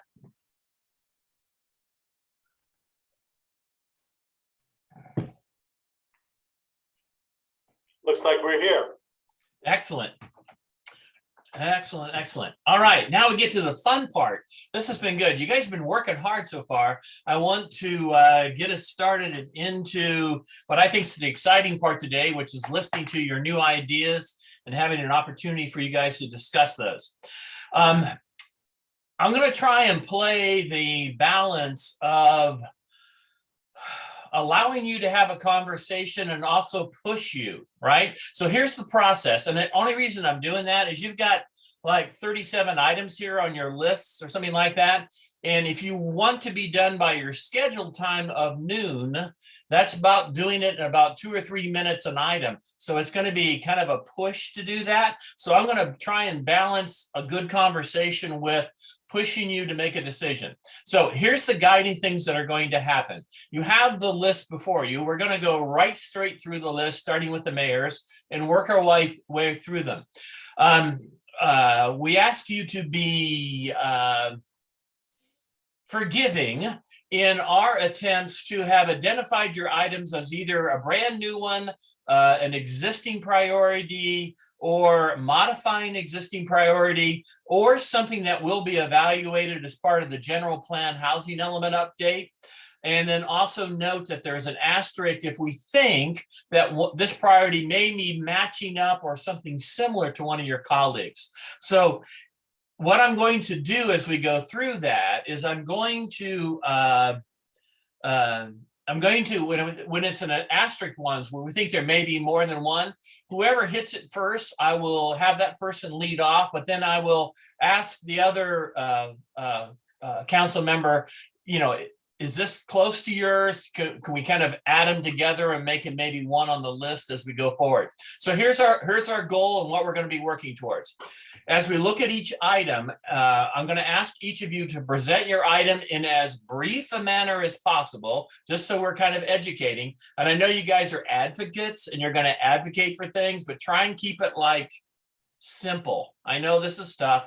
Rick, I'm really going to test you. I know this is always a challenge, but we're going to try and keep this straight, direct, and really straightforward as much as possible. And we get done with that, at that moment, I'm going to ask if we have 3 supporters of this initiative. It will take 3 supporters to move it to the potential list. Does that make sense? At the end of our session, we'll look at that list and see how many have. At that point, I will ask Drew if we have so many that we think we need to prioritize them further into ABCs right now. And he will use that information in the analysis that goes into your second stage study session. Is that acceptable to everybody? And we understand what we're going to do there? Yes, that works for me, Tim. Thank you. Cool. That's what we've done before. We're going to try and push it through and keep that dance going then as we do it. Before we start, I have one question for Drew. Drew, in the ones that are highlighted as part of the general plan or housing element, if we agree when we look at it that that's true, does that give it a different action as we look at it or make any decisions about the list? I mean, I think that if it's something that we're going to be doing as a part of the general plan, I don't think it needs to, in my opinion, doesn't need to remain on the list because we're going to be doing it as part of the plan. I mean, we can keep it. We have obviously an item on updating the general plan 2040 as one of the strategic plan items. We could memorialize these items as part of the work plan to keep visibility to them, but I don't think we need to create any new objectives. So that makes sense. So if we have an item that we think is part of the general plan working, council, are you comfortable if we make sure that that item as stated is considered and reflected in the work plan as you see that work plan coming back? Tim, I think that's a great idea. I'm going to have one of these items myself coming up here initially. And I do agree that it belongs in the general plan. I was simply reiterating some information there, but I'd be happy to just give that a glance over and skip on by. So, Okay, well, we'll look at each one as we go through, but knowing that if we have that color code, then perhaps we'll make sure that it's noted and, as Drew said, memorialized, and you will get to see it as part of the work plan for the general plan as it moves forward. Okay, with those being the ground rules, let's get going. Rick, you're up first. By the way, I'm all going to first names because it's me and I can't help myself. And I want you guys to be moving and friendly. All right, so Rick, you get to start. Number one on your thing. Go. thanks, Tim. So my first thing involves Hart. Hart has got an action going on now where we're looking to, as a JPA, raise actual money through a bond issue. It's a new step for us. It will enable us to be able to get bigger and better, do our job better. When I mentioned that I want the city's help, what I'm implying is that I actually ran the plans past Drew and Rich have looked at it. There's conversation going on between Drew and Armando, but I'm hoping that we can help make this happen because it'll be advantageous for all cities. I'm not asking for money with this though. Okay. I'm great with the coordination. I think it's great. Thank you. I also support this, and I think it might be really important to goal or objective to actually expand on, especially as I'm asking council to consider my participation in the preservation lab, which will come to council's consideration next month, and then there's also a significant amount of state funding in the area of preservation, specifically the FIP program, which will fund from the state over $500 million for foreclosure preservation. So I think that as preservation becomes a more central and funded piece of the housing strategy, I think that I would say this is a really important area to focus on in building our capacity and going after as many dollars as we can get. Thank you, Councilmember Lee. By the way, once that state money gets leveraged, it equals about $5 billion. So that'll be big for helping the state. Thanks. Any other comments? Amarant, I have a question for you. Does this match up at all with your number 8? Hold on, what's my number 8? Oh, sorry. That's encouraging housing production through partnerships. No, not Okay. Specifically. Okay, good. Then thank you. I just want to check. And I want to also check, Eric, how does this match up with your number 4, your affordable housing or housing affordability? I think mine is kind of more broad and this kind of fits under it nicely and I support this. Okay, good. All right, so this one is, we think, Rick, that this one is a modification of an ongoing thing that we're doing right now. So you have it as an ongoing part of strategy, but it's more specific in this nature, right? Yeah, it's not really asking for much more than support and supporting our city manager in helping work representing the city along with me at heart to make this happen, if possible. If I may, it seems like all of these ones that overlap here, Tim, are about using the city, maybe resources or collaboration to find external money for affordable housing. Right. So if we could phrase it that way, I think it'll incorporate Mayor Bonilla, Councilmember Lee, and Councilmember Rodriguez. All of those, they're ones there. And that would make it a priority. Right, and I consider that a priority. I think we can align on that. Oh, definitely. I just want to put it where we can put all 3 of them together. So that's all I was suggesting. I think that's an excellent suggestion, Diane. Could you give me that title one more time? Sure. I don't want to say using city resources, but having the city work to leverage external funding for affordable housing. Good. I would just add to that, just specify preservation, housing preservation, because I think that that's where the opportunity is in the immediate term. Well, why don't we add that to it instead of making it exclusively preservation? We'll add it in. Yeah. Which is the initial focus of the heart action right now. So, okay. Yeah. Good. Okay. It sounds like we have 3 on that.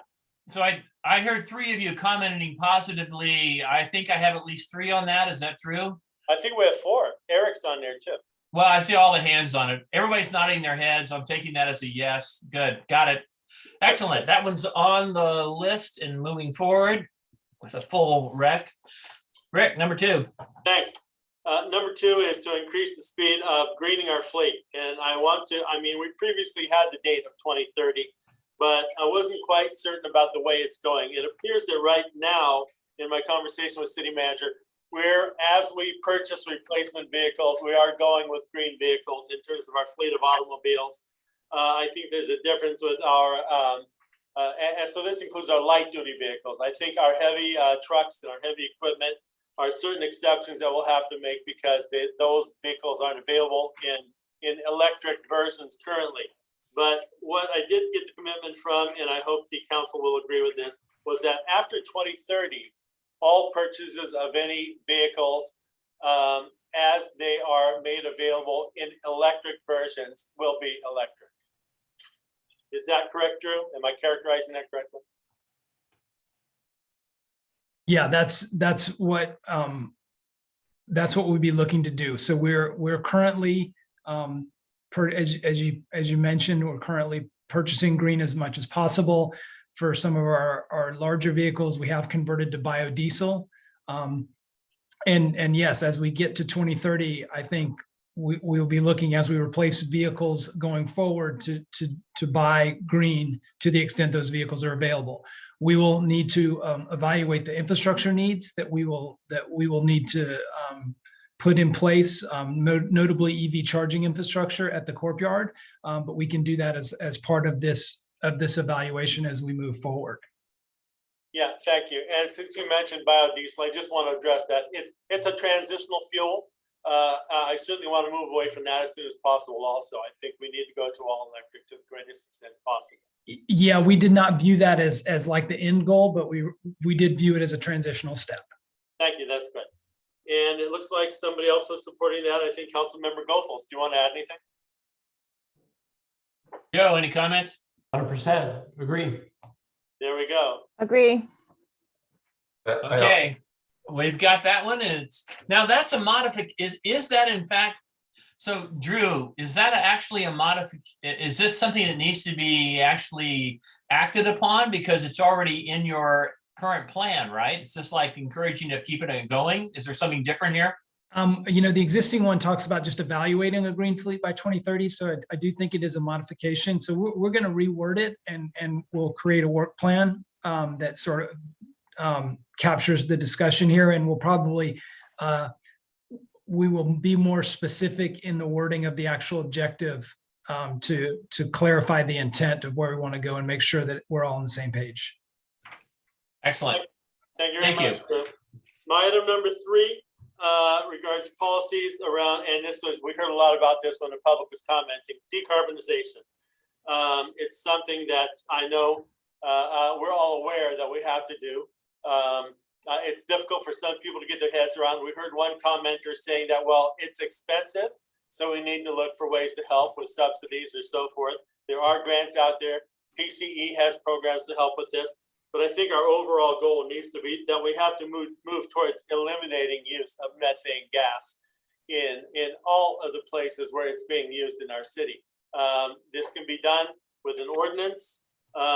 We can include triggers. We can include timelines, any number of ways. But I think that where I said establish, maybe what I mean is ask staff to plan this transition. And we can then go through a process of studying and hopefully reaching an ordinance sometime this year.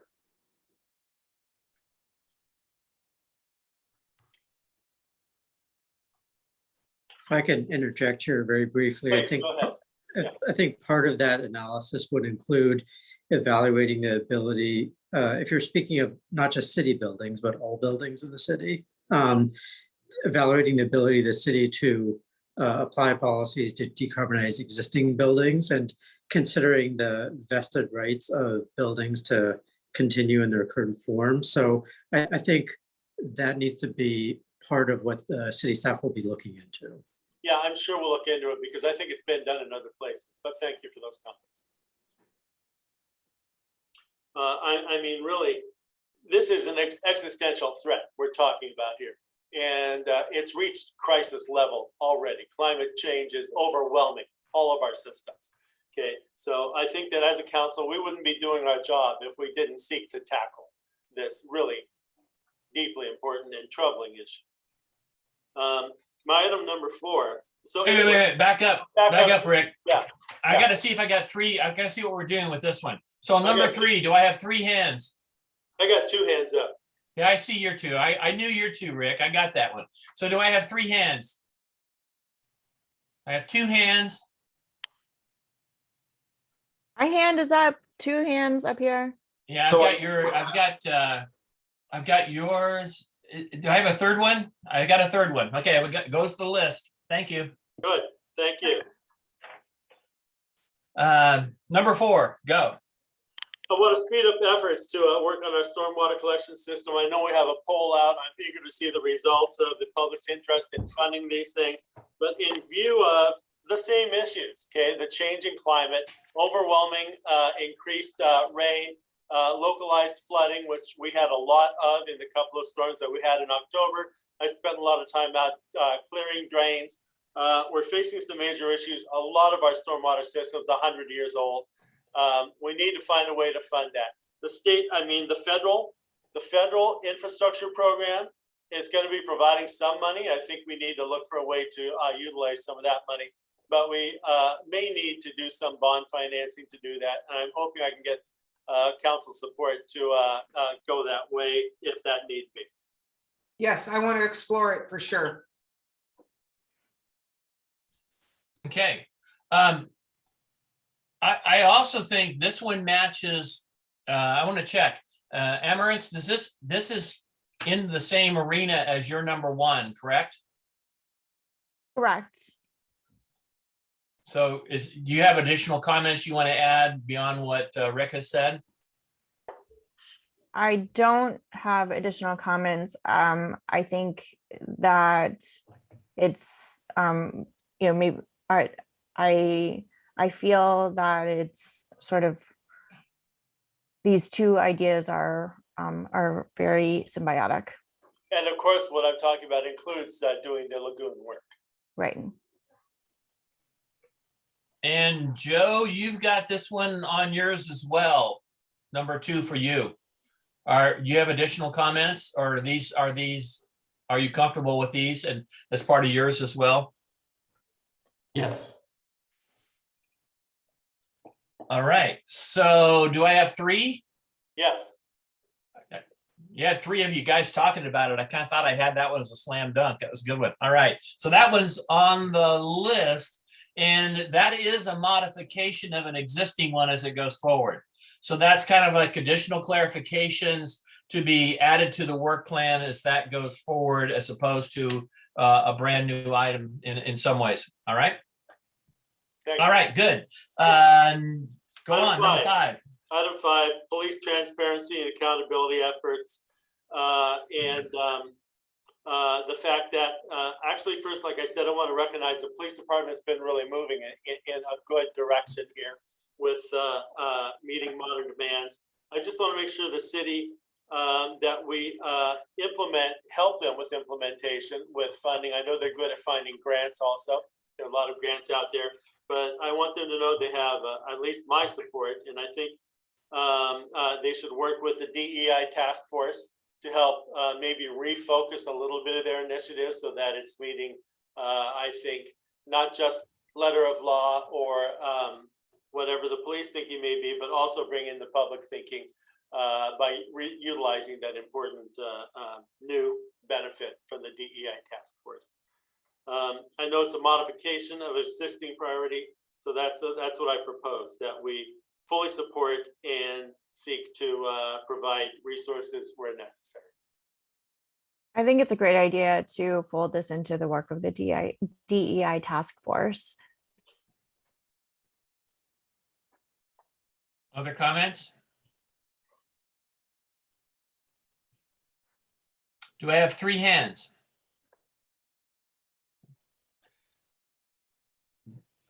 Got 3 hands, thank you. Okay. Item 6. Rick, you're kind of on a roll here. I'm really impressed, man. Keep going. This is the first for me. Yeah, I know. I'm really happy for you. This is good.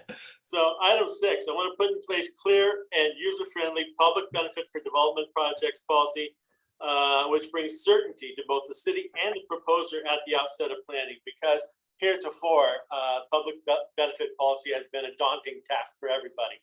I want to clear it out and make it easier to do. And I see that somebody else also addressed this in their comments. So I'd like to add if they have anything they want to add to that. I believe the other one in connection to that is actually staff proposed objective. Oh. So under the staff proposed objectives, number 4, I believe that's part of that, which came out of your city council study session on the 18th. Is that true, Drew? Yes, I believe so. Yeah. Well, how many hands does staff get? Yeah, well, I don't know. Like the thing of it is, if it's aligned to your study session, I'm suspecting that you guys have had some conversation around some element of this already. So other questions from council members, or can I see hands? I thought we were already working on this. Right, that's what my understanding was. Okay, so I guess through the mayor, I think the question would be whether you want to see that tracked on the priority list. I do, because it's really important to us making progress with development downtown. It's been a major hangup, and I think we need to actually get to the point where we need to make it a priority so that we actually get to some firm position on this that actually works for everybody involved. I think it's important to elevate as well and get updates on. You got 3, Tim. Got it. Thanks. Good. Number 7, because, well, this has to do with housing, okay, and especially affordable housing. I think we need to make it a larger focus for the general plan. We need to expand business and commercial areas where there's a 75-foot height, which is allowable with a public benefit. So this goes hand in hand with item 6 right above it. With the public benefit in place and with us doing our general plan update, I think part of that focus, and I accept that this is part of the general plan update, needs to be that we actually expand the areas downtown, which would allow us room to make those kind of additions in the place where it is most walkable, most user-friendly. People can come out right out their front door of their building and do whatever they have to do. Get to the train, get to the bus, get to the breakfast lunch counter, get new shoes, whatever they got to do. I think it would be a great improvement if we could expand that method of approving buildings downtown. To what extent did we just do this at our last meeting? Well, we didn't talk about expanding the area, right? We talked about downtown. We're working on the general plan. This is a more specific focus on that downtown area with providing heights and densities right there. We already have an area going down 4th Avenue from El Camino to the train tracks. It includes, for instance, the Talbot's block, the Dreger's block, where the Equinox is, all the way down 75-foot heights. But I think we should look for other areas downtown where we can do the same thing, if not higher. Well, you're not talking about a voter initiative, which would be required to modify. You're talking about using the existing tools that we have under state law, which my understanding was that that's what we discussed last week and that we're all supportive of. So I think this is a good one. Please don't mistake this for disagreeing with you. No, I understand. And I agree that it is a general plan item. I'd be happy to skip over it and move on. Is everybody comfortable with that? Because I think we agreed that if we think it is general plan, we're allowing it to be noted and incorporated into the actions coming back to you. Sounds like we're good at that. Keep going, Rick. Thank you very much. Item 8 is a request to speed up the process of deciding what we're going to do with our effluent as the product leaves our new wastewater treatment plant. It will be the difference is the level to which we treat it based on the end use that we're going to have for it. Traditionally, everybody drops their outfall, their effluent into the bay. we have the ability now, I think, to put in place technology at the plant that's going to either clean it up to the level where we can put it into the reservoir or into the aquifer. I'm looking and thinking seriously about the aquifer because right now with sea level rising, we're seeing further saltwater intrusion along the bay side. And I know that if we add fresh water to the aquifer, it'll help keep at bay that saltwater intrusion. So at the same time, we're working constantly on our levees. All these things have to work together.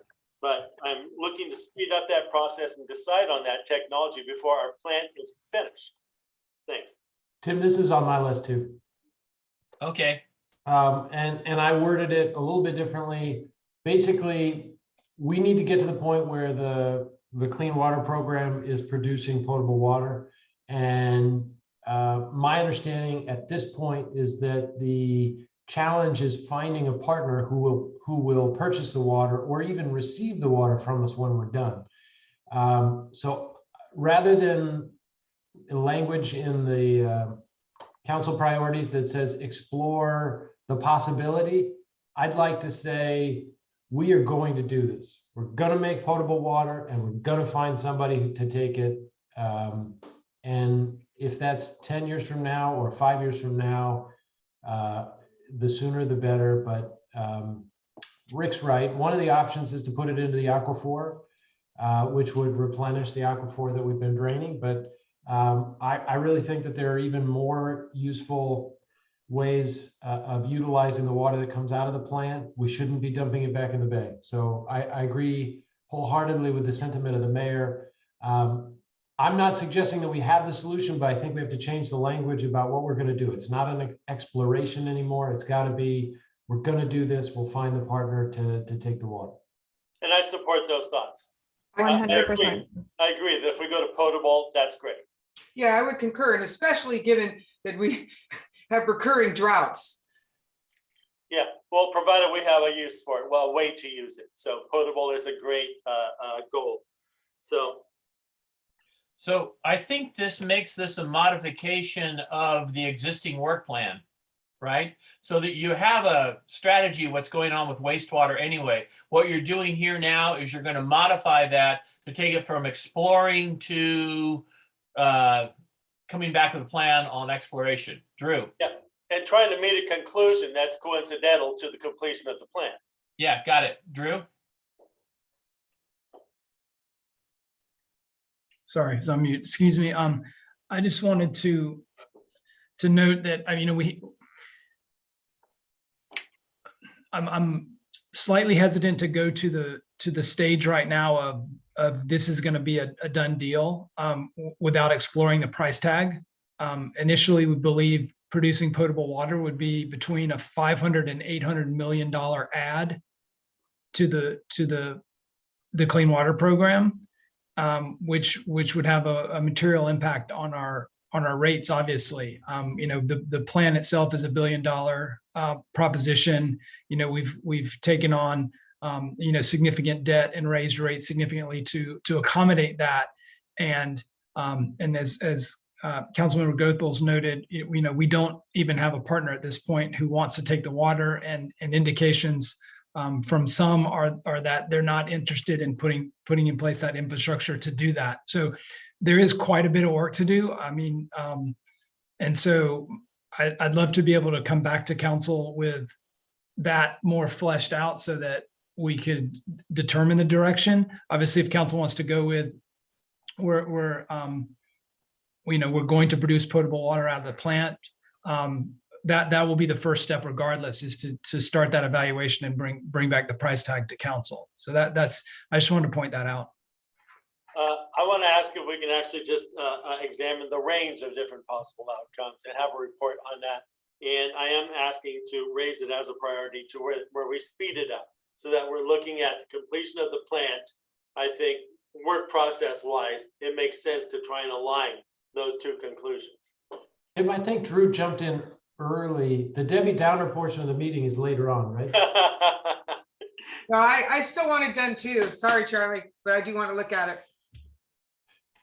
Yeah, I agree. This is just that we support this. The Debbie Downer portion is at the end when we go through all the ones that we got 3 votes for, right? Yeah. Yeah, okay. If I We'll let that fly.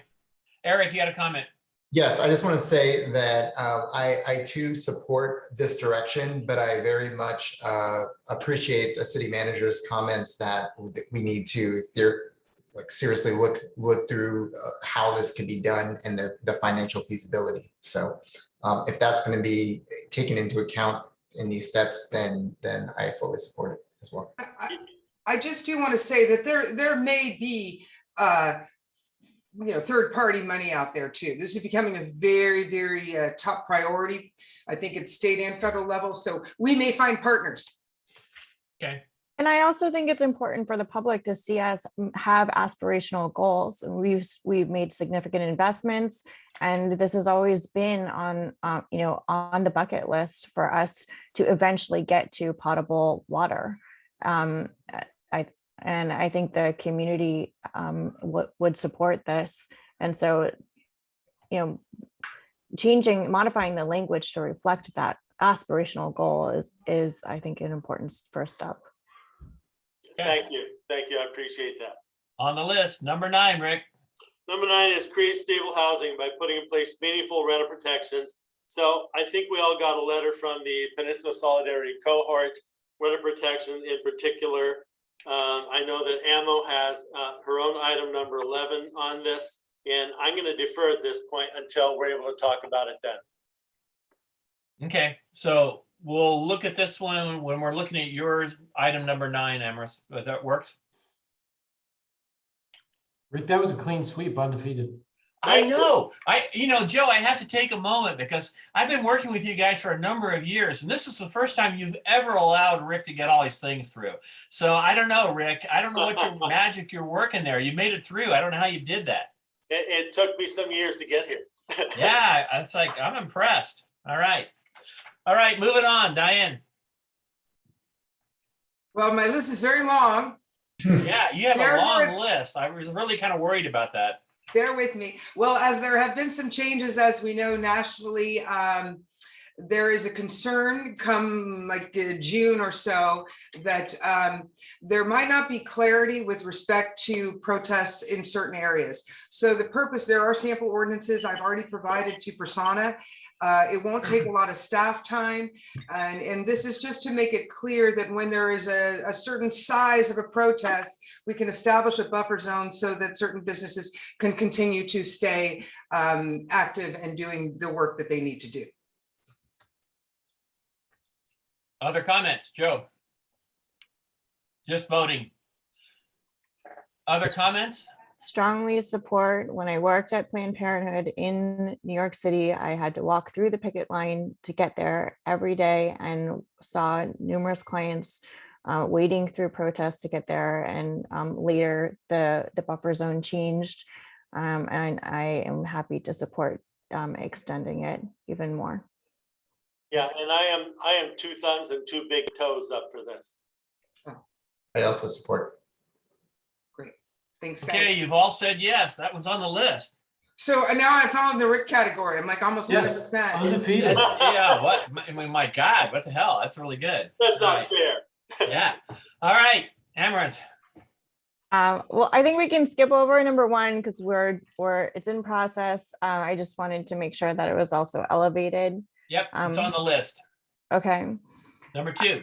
So this is part of an ongoing conversation with the Sierra Club and their request to urge the city to study the fiscal impact of adopting an ESG provision for our city's investment policy. As everyone is aware, we don't have any ability to control the CalPERS investments. However, the city does hold our own investment portfolio. And I think that the city of San Mateo and the community of San Mateo, who is, as we all have heard, strongly supporting bold climate change action. I think that we want to make sure that the way that we do business is advancing our objectives and not undermining them.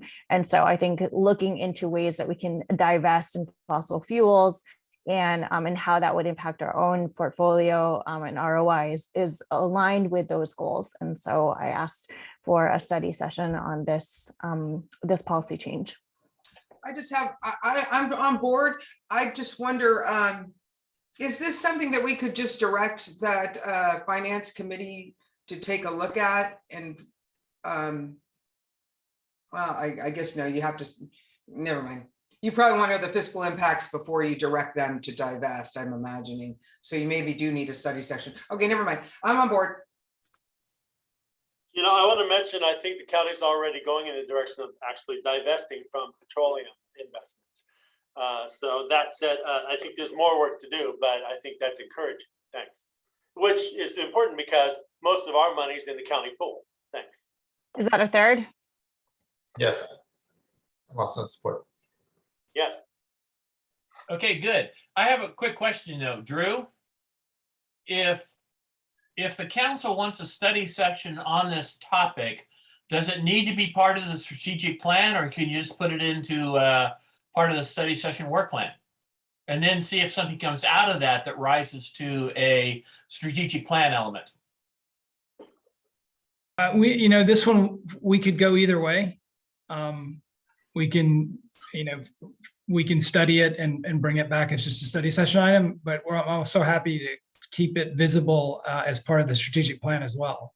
Okay, good. We've adopted the 2022 investment plan has been adopted. So I think timing wise, this would be something we could study and have ready to go if council were to want to go this direction for the next year's investment policy. So I think it's fine to keep it visible and keep it on the strategic plan. Got it. Good. Sounds like it's on the list. You all said yes. You're awfully accommodating today, guys. This is pretty fun. All right, number 3, Amherst. Wonderful. So I realize that this is going to be part of the general plan process, but I think that the way the components of the general plan are structured in a way that don't really hold the full kind of field of urban agriculture well. Is it part of our, parks and rec and open space component? Is it part of land use and development? And so I'm bringing this forward because it is a very important part of our resilience strategy and bringing our community closer to food production, and also addressing food insecurity, which has reached peak levels, especially during the pandemic.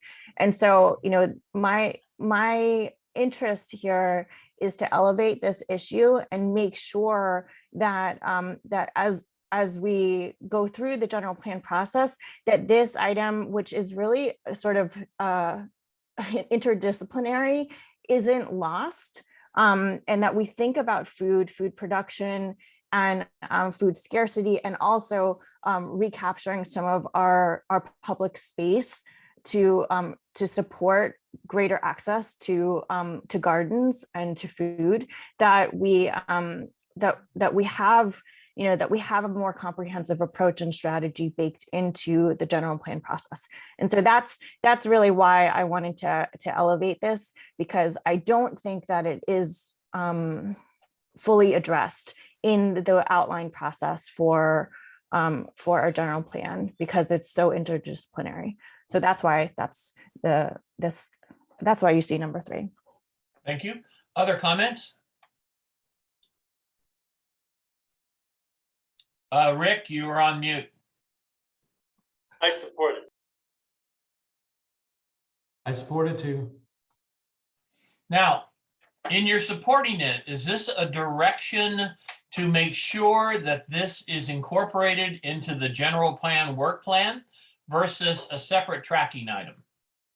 I think that's the direction to go in, yes.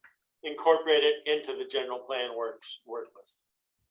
Are you comfortable with that, Emerys? Absolutely. That's my ask. And Joe, you're good? Yes. Yeah, I'm good. I just, as long as it's part of the general plan, that's where I'd like to see it. That was kind of Okay. Okay, good. So we'll make sure, again, this will be coming to the, not a list you're acting on, but rather to be directed to the work of the general plan. Got it. Excellent. Number 4. Okay, so number 4, as everyone knows, we are in a drought, even though we have seen some rain lately, and perhaps it is new information to some that 60% of our potable water is actually used for outdoor landscaping. So the majority of our drinking water is actually being used to water our gardens and our lawns. And we have a really innovative policy mechanism, sort of a trigger that has helped us address important issues and priorities in the city of San Mateo, where I think it's, we have a structure where if you are doing a renovation above $90,000, then you are automatically opted into or required to update your sewer lateral. And we also have an incentive program or a subsidy program to support that.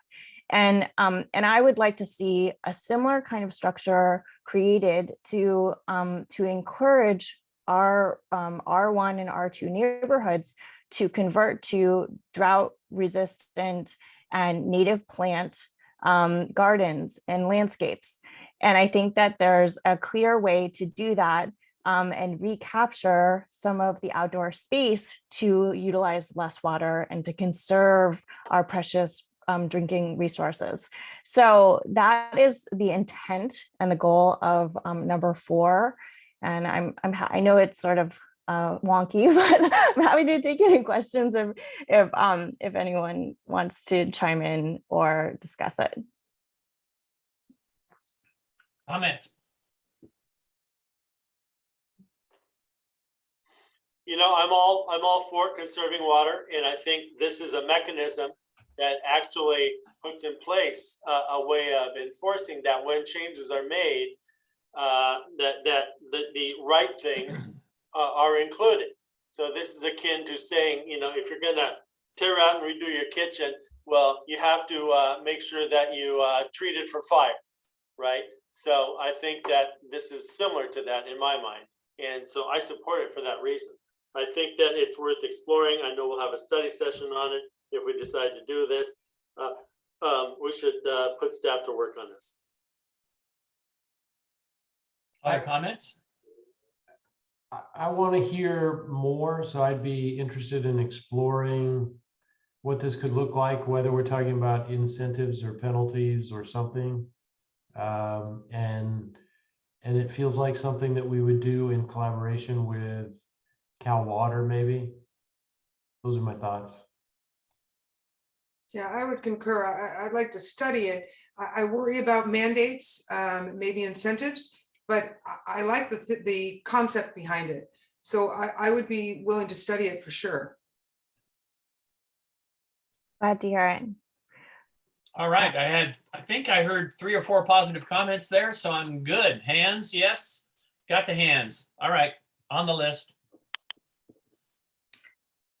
So moving down to number 5, Yep. Last year we tackled some of the low-hanging fruit campaign finance reform policies, and back then we heard strong support of this direction from the League of Women Voters. And I've been in conversation with the League about several additional policy changes that include creating a voluntary expenditure limit program. There are many models out there that set a maximum expenditure limit based on number of registered voters, population within each district, and then also have escalators to keep pace with inflation. This is a proven model to help level the playing field and help get money out of politics. The second one is creating a disclosure requirement for independent expenditures. As we know, there's a lot of special interests that that are involved in supporting candidates, supporting issues. And one of the things that I saw over the course of these years I've been involved in politics is that oftentimes our city doesn't even know what is being sent to our voters. And so in the case where there are misinformation campaigns, it's really challenging to combat that kind of campaign tactic when our city clerk and our organization, our city organization, doesn't even know or have a way of tracking what information is being shared. So this kind of policy would require that that the city, I would imagine the city clerk's office, become sort of a record-keeping clearinghouse where all materials need to be submitted to the office, and also the primary donor source is going to be disclosed on those materials. And as we know that many of the campaign committee names do not reflect or capture accurately who the primary donor source is, and can be very misleading or just very generic and not really, it doesn't give the public a lot of information to work off of. And so I think creating a disclosure requirement helps give more transparency to the public in the sense of knowing where the money is coming from. And lastly, there are many efforts that the city undertakes to support voter turnout and voter education. And I hope that we can be very intentional in making those our own efforts, our city-led initiatives, as language accessible as possible. And so I would like to elevate language access in terms of in terms of the scope of what the city does in the way of voter education and voter outreach, a priority for San Mateo. All right, additional comments?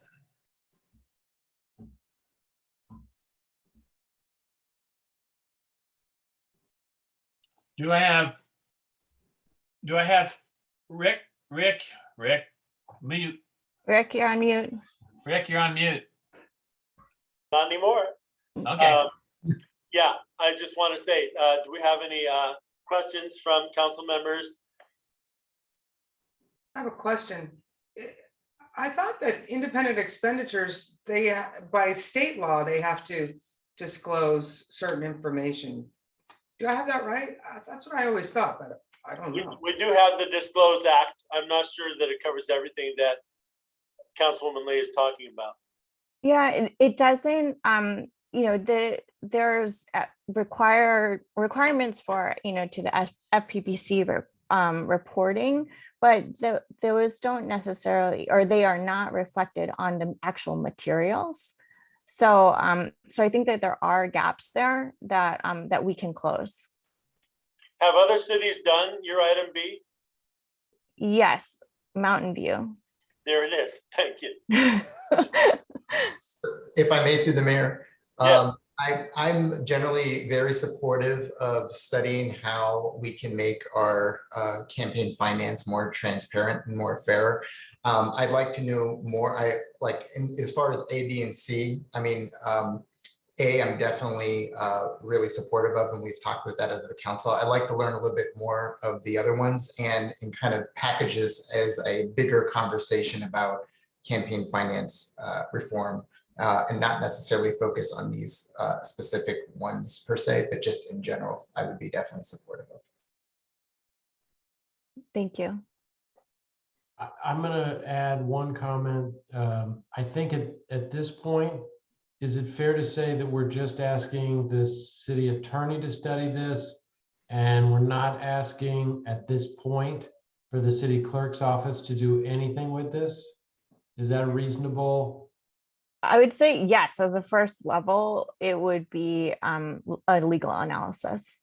Okay, And then I'm guessing that Drew and the departments would weigh in on capacity. I don't want to add to Patrice's list unless. Well, I'm glad you see where I was going. So with that, that makes me a lot more comfortable with it. Thank you. Well, All right, I'm comfortable with exploring these possible options here. All right, do I have hands? Got them, thank you. Okay, thank you. Number 6. Okay, so as many of you have heard and seen, there's a number of young people in the city of San Mateo and across the county who see a need to have greater representation in policy-making bodies and in leadership positions in the city.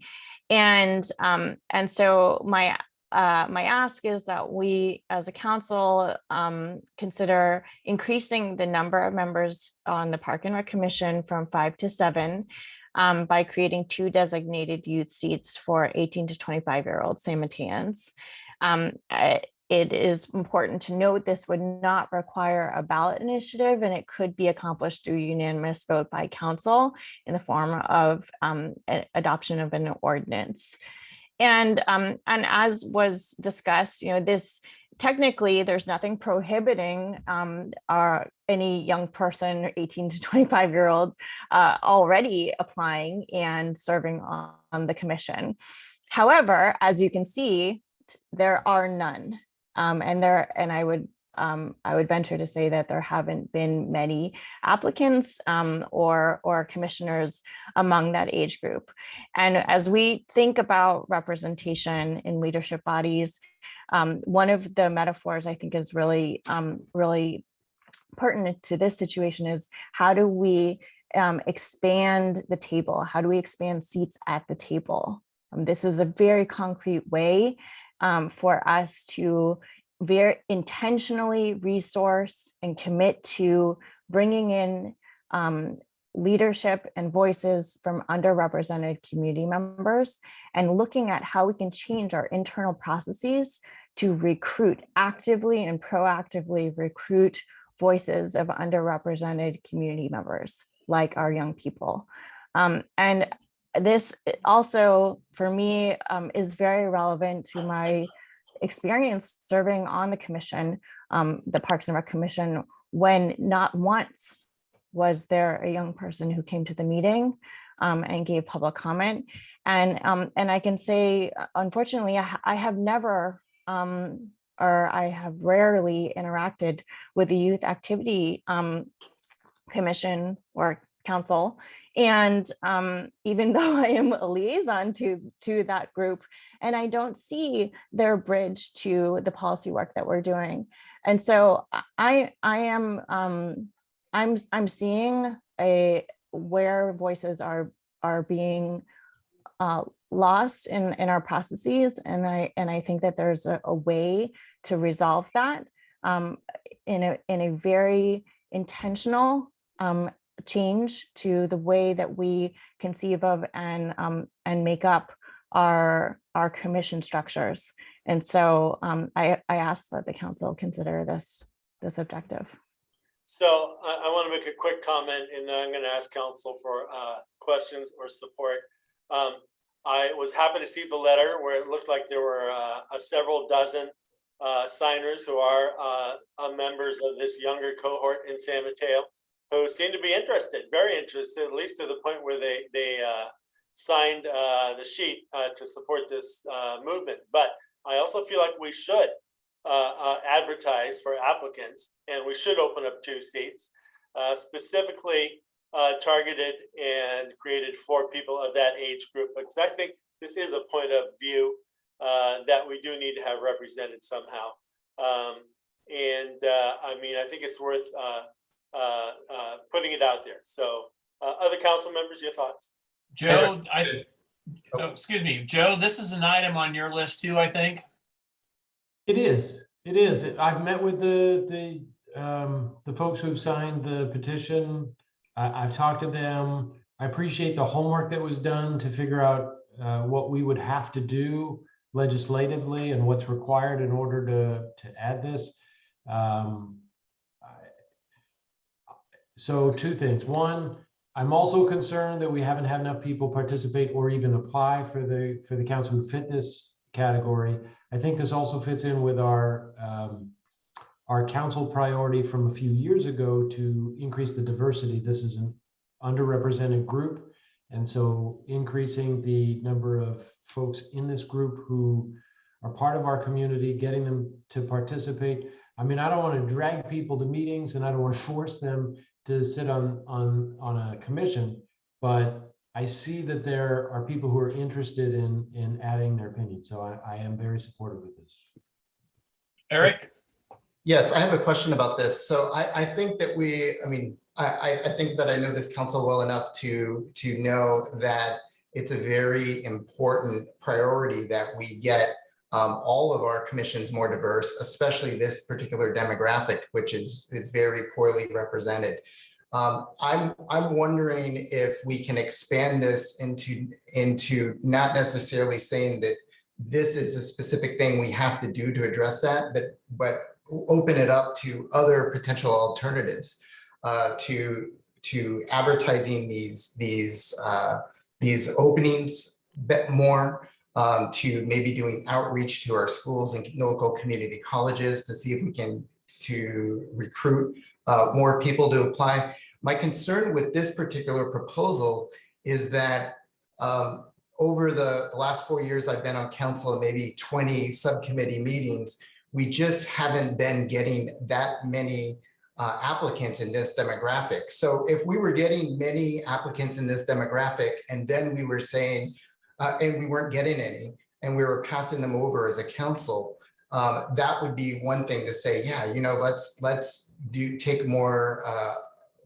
action on this. But I really see the issue is that we're not getting those applicants. We're not even getting participation on the community, on the commissions from younger folks. And so I've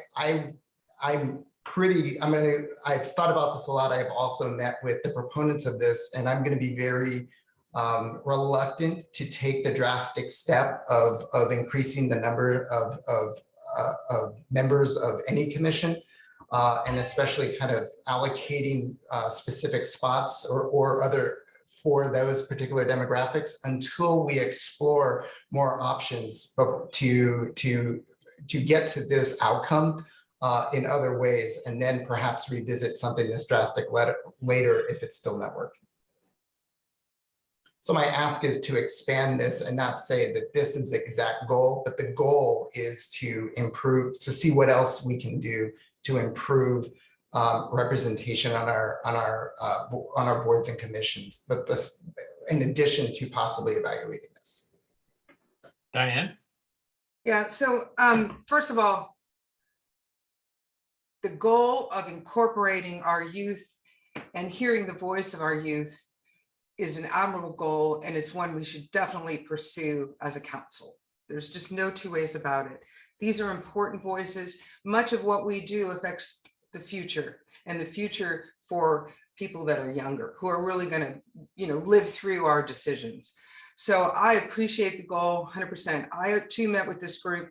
I asked if they'd been to a Park and Rec meeting. They hadn't been, because I was worried, like, was there something that hadn't been addressed? And that wasn't what I got. And it was that they actually wanted to have people younger than 18 be on Park and Rec. And it turned out that the charter would have to be amended. That was pretty involved. So then when I got other paperwork after meeting, it was more like 18 to 25, which I get, but they can already be on the council, as Councilmember Rodriguez pointed out. So I would like to explore some further inclusion, whether that is additional recruiting or advertising or whatever you want to do. But I'm not sure I would lock into the 18 to 25. What I had suggested is perhaps we go lower than that, but have them be ex officio members. So much like the school board has student representatives that come. And I thought that might be a way of getting the voices heard of our youth, coming to the meetings, really being a part of it. And And then it's not limited to the 18, which is what the group had wanted, I think, when I first met with them. So I was looking for creative ways to do it. I would continue to look for creative ways to do it. I'm not sure adding additional seats is the way to go, but we got to get the voices heard. So what I would suggest, if I may, is that we explore some ways to incorporate youth voices, and not necessarily that, hey, we're going to add 2 right this minute. There might be other ways to do it. So that's kind of where I'm coming from. Tim, I like Diane's articulation, and I don't want to turn this into the study session. So I'm comfortable with the general support for the idea of increasing participation from this group and bringing it back for a study session. Amaris, you open to that? I'll take a study session. I hesitate at some of the suggestions that I think that we are on the same page about the overarching goal. I think that, you know, I worry that we're teetering on the edge of that place where we state the goal and end up watering down the solutions. And so I hope that I hope that we can hone in on a way to give parity and true representation, including a vote, to our young people in policymaking decisions.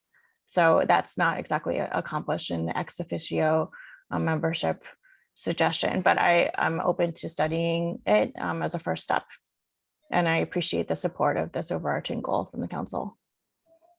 So I want to state that the young people also approached me, and I am aware that the first thing they were asking for was to get people younger than 18, I think as young as 16, a voice.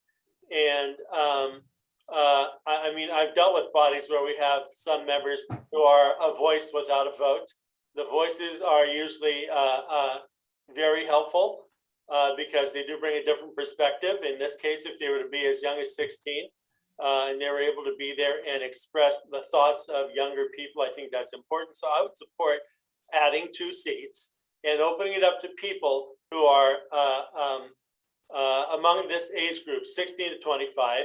And for those who are younger than 18, that it is in fact a voice and no vote seat. I think that, you know, if we don't get enough applicants from that younger cohort, that's fine, but we're targeting some younger people in a way that's meaningful. And instead of trying to displace other members of the council, I mean the commission, we're creating a place for them. So I think this is a good idea, and I hope other people can see it that way. Thanks. So can I ask a clarifying question of the mayor? Yes.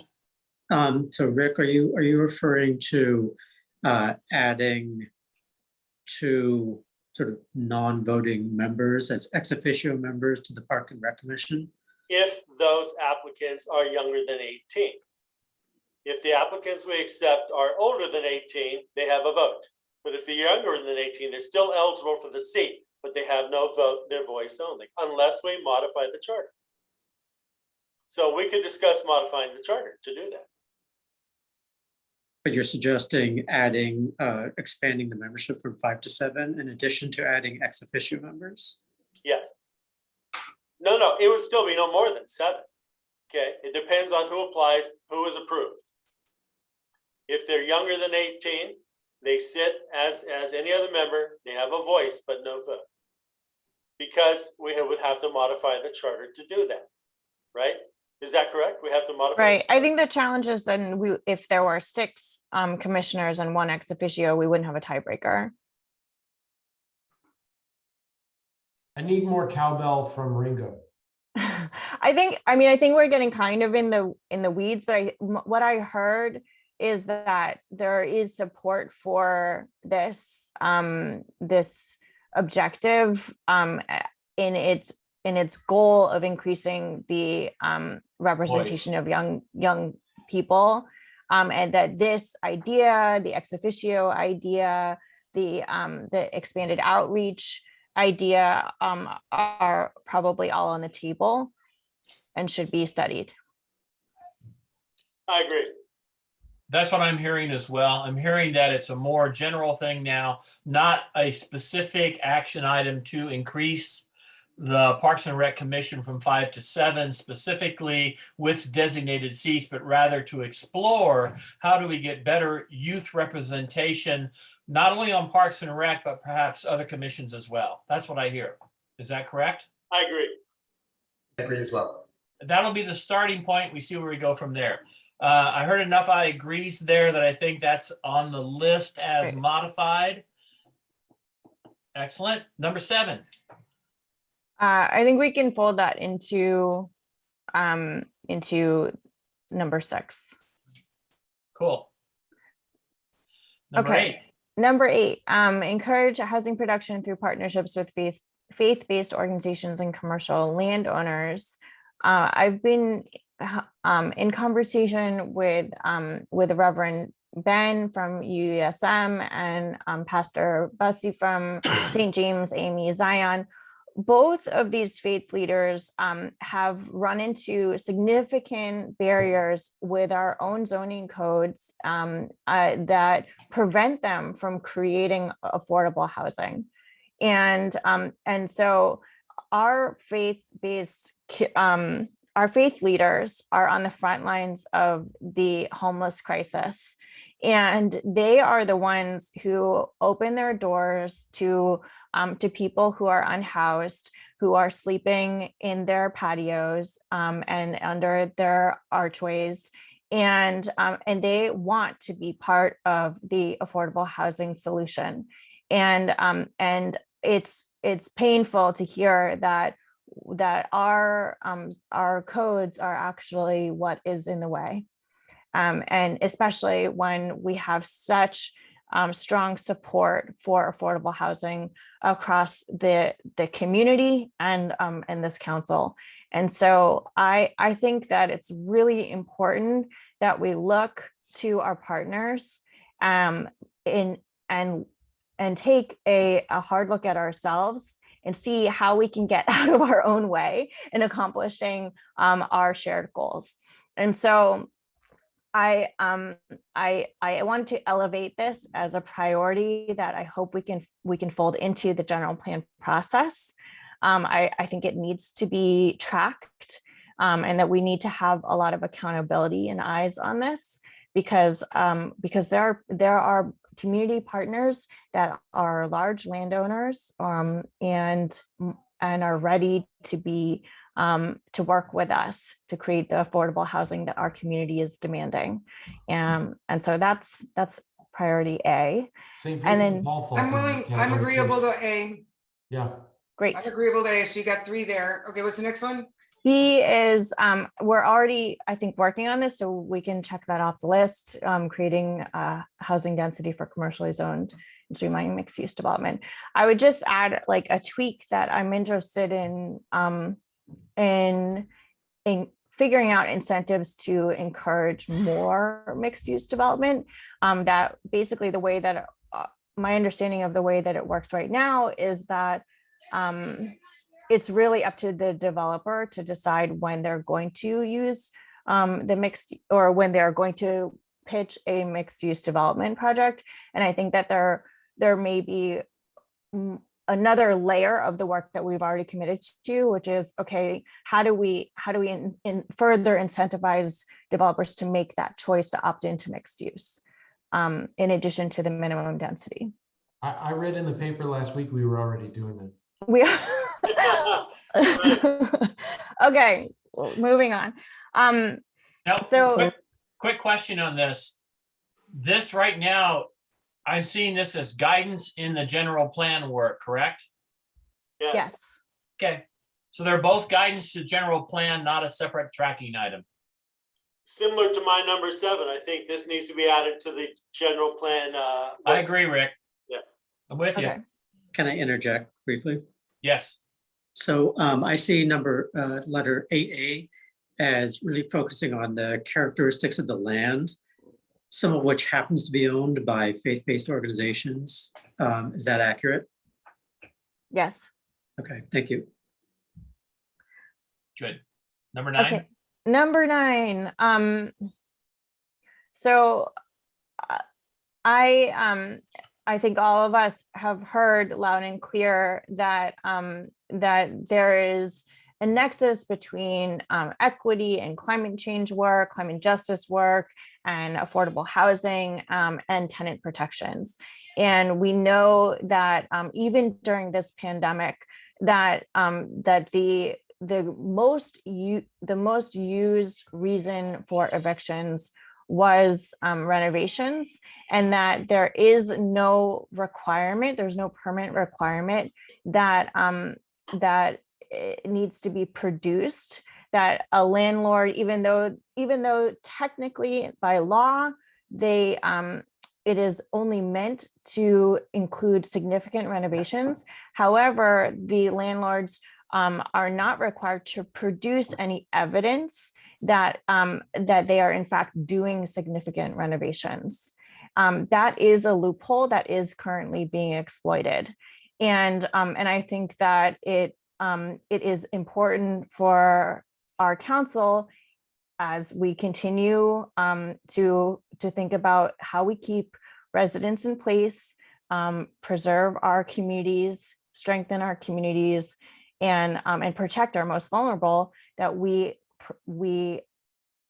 put as much effort and energy plugging these holes as we can, especially as the pandemic continues. And so the 3 suggestions include requiring a permit for approval, increasing the relocation fees from 1 month to 3 months, which, as I stated, is aligned with our current relocation fee policy for demolitions and condo conversions, and then also requiring the first right of return at the new rental price. I'm fine with A, B, and C. And just to preview, Tim, this feels like an A to me. It's not something that, it's not going to be dropped to a B where it ends up next year. This feels like an A. So I'm fine with A, B, and C. Other comments? I want to say that I'm supportive of this, and I also would like to add right now, before other council members are commenting, that there's something that I feel we need to do. We always talk about the data. We don't get the data on what's going on in this market. You know, the thing that we know is needed is commonly called a rental registry. You can call it whatever you like, but the simple fact is we don't know what's going on in the market. And that information has been closely guarded for very long, and I would say way too long. How can we possibly work as a city government to regulate something as vital as a roof over people's heads if we don't at least get the data on this? So I would like to encourage us to find a way to, we can discuss it, we can study it, but in the end, I think we need to come up with some way. And I know there are ways that are less painful than having a lot of personnel doing this work. I actually received an email from a company that's got a program that facilitates the collection of this information, and actually has guidelines to help get it done, makes it easy. Owners can just do it online. So those are the lines that I'm thinking, and I think we should add that to this particular item as D. Yeah, I would. Okay, guys, I don't want to turn this into a study session, so I heard 3. Do I have any other comments? I think I got 3 on this one. We good? It's on the list. Okay. All right. I'm going to push you guys to speed it up. Okay, so Be quick, Emery. number 10 is increase education resources to small businesses on ADA compliance. We've heard and we've seen in the news that there are, I think we're approaching dozens of San Mateo businesses that have been targeted by these ADA lawsuits. We, of course, want to create inclusive cities and inclusive spaces. I think the businesses that have struggled to survive throughout this pandemic and then now are being slapped with lawsuits and fines that go far above just the cost to do the modifications to reach ADA compliance are very seriously putting our businesses in jeopardy. And I think that this should be an area of focus for our economic development department, and looking at how we can build capacity to to support businesses to reach ADA compliance and protect themselves against these predatory lawsuits. If I may, Greg? Go. Oh, you're for it? yeah, I wanted to see, I totally agree with this. And I'm wondering if we could also maybe expand it a little bit to work with our state representatives to try to look for options or legislation that can be made to perhaps amend the UNRRA Act or other California legislation that's making it easier for lawyers to take advantage of the civil rights acts that are doing it. So not just looking at what we can do as a city, but also addressing the initial issue as well. And we've started doing that. I really appreciate that addition. Yes. Oh, could I just dovetail? Yeah, and one of the things we could advocate for is a compliance period before any attorney's fees can be collected. This is becoming very difficult for our small businesses. So I appreciate Councilmember Lee putting this on here, and I appreciate Councilmember Rodriguez's comments. Let's move forward. I got 3. Wonderful. Next. Thank you. You know, I want to ask something. Since we're getting almost to the end of our time, I'm wondering if we can actually, as an item was introduced, can we ask how many members already favor this, and then if additional explanation needed, then ask for that. Well, Okay. Well, you got your chance to explain all of yours. I think everybody should have a chance to explain theirs if they want. No problem. Okay, so number 11 is I would love for us, as we think about the the visioning that we're doing in the downtown, including the street closures and making the street closure design or designing for a permanent street closure, also conceiving of ways that we can have a public restroom downtown near the Caltrain station. We do own land, including the parking garages. We have now recaptured the streets, and there are so many times that I have wanted to take my daughter into the restroom and have been turned away. And I just feel like we can't, this is actually a deterrent that that I think the customers experience in the lack of access to public restrooms downtown. So I think this is a pro-business initiative. This is a pro-family initiative. This is a pro-senior initiative. It's a pro-mom initiative, and I think that I think that it belongs on this list, on our list. Comments? I like this idea. I prefer the Rise bathroom. I really enjoy their bathroom. They have a great bathroom there.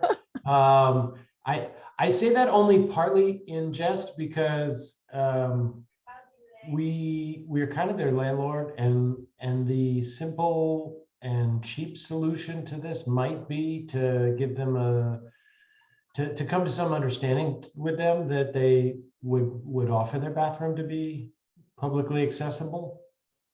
We could reduce the rent if we had to, but that's just a food for thought. It could be a whole lot less expensive than building a $2 million bathroom right there. Just a thought. I don't know. Something for us to talk about. I don't want to turn this into a study session.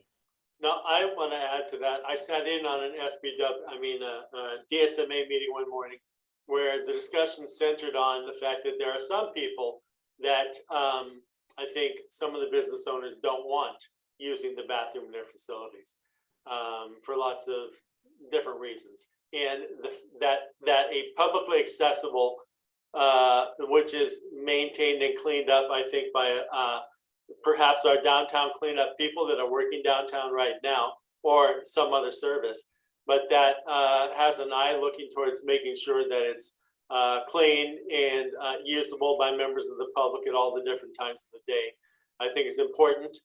So I support doing this. I'm just not sure, I think we can ask restaurant owners to do that in other businesses, but I feel like it needs to be a separate facility, which is shared. Thanks. Any other comments? Yeah, I also support looking at solutions to this issue and not necessarily one particular option. I think all the options that have been spoken about can work. I prefer Phil's personally, but I think that there could be it's an issue that needs to be talked about, and we need to have our staff team look at a range of options. That's great. I've heard three voices. The People's Barber has a great bathroom too. Yeah. There you They go. share with Blue Bottle, so they're all, All right. they're all good. On the list, number 12. Last but not least, increased revenue through the real property transfer tax. As we all are aware, this is underway. My slight modification is that we incorporate an affordable housing exemption or deferment potentially. As we think about increasing taxes, I want to be very sensitive that we're not disincentivizing in any way or penalizing the partners, affordable housing developers, and the property owners who want to preserve and build affordable housing. True.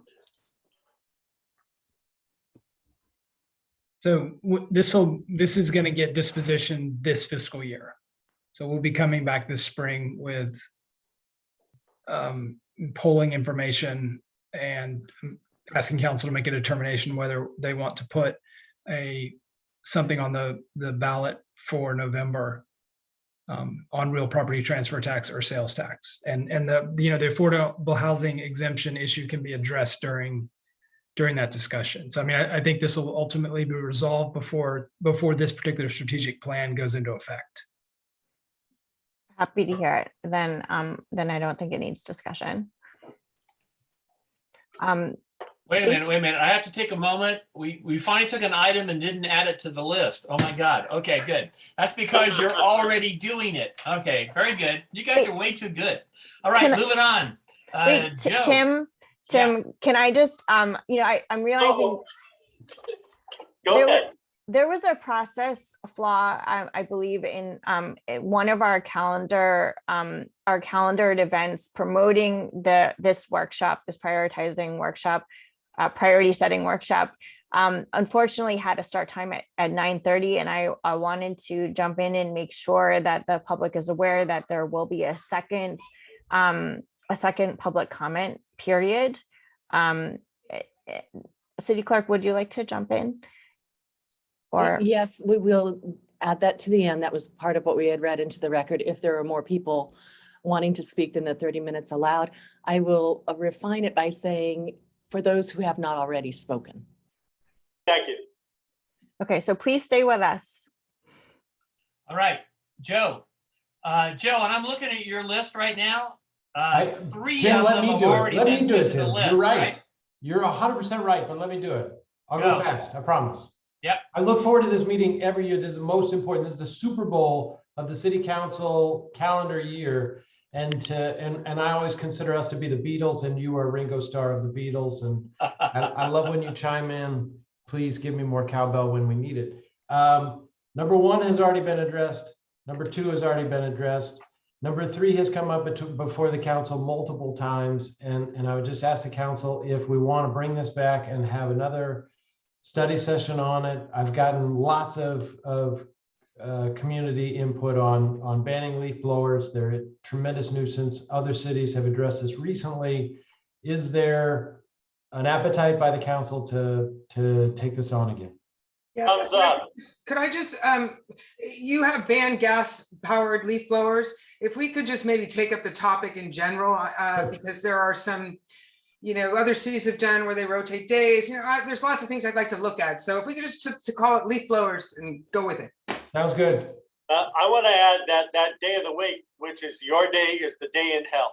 Okay, so that's why I support the ban. But anyway, we should have that discussion. Got it. There's lots of good reasons, and we'll. Did you see 3 on that, Tim? I wanted to check with Eric because Eric also has this on his list. Eric, can you make a comment?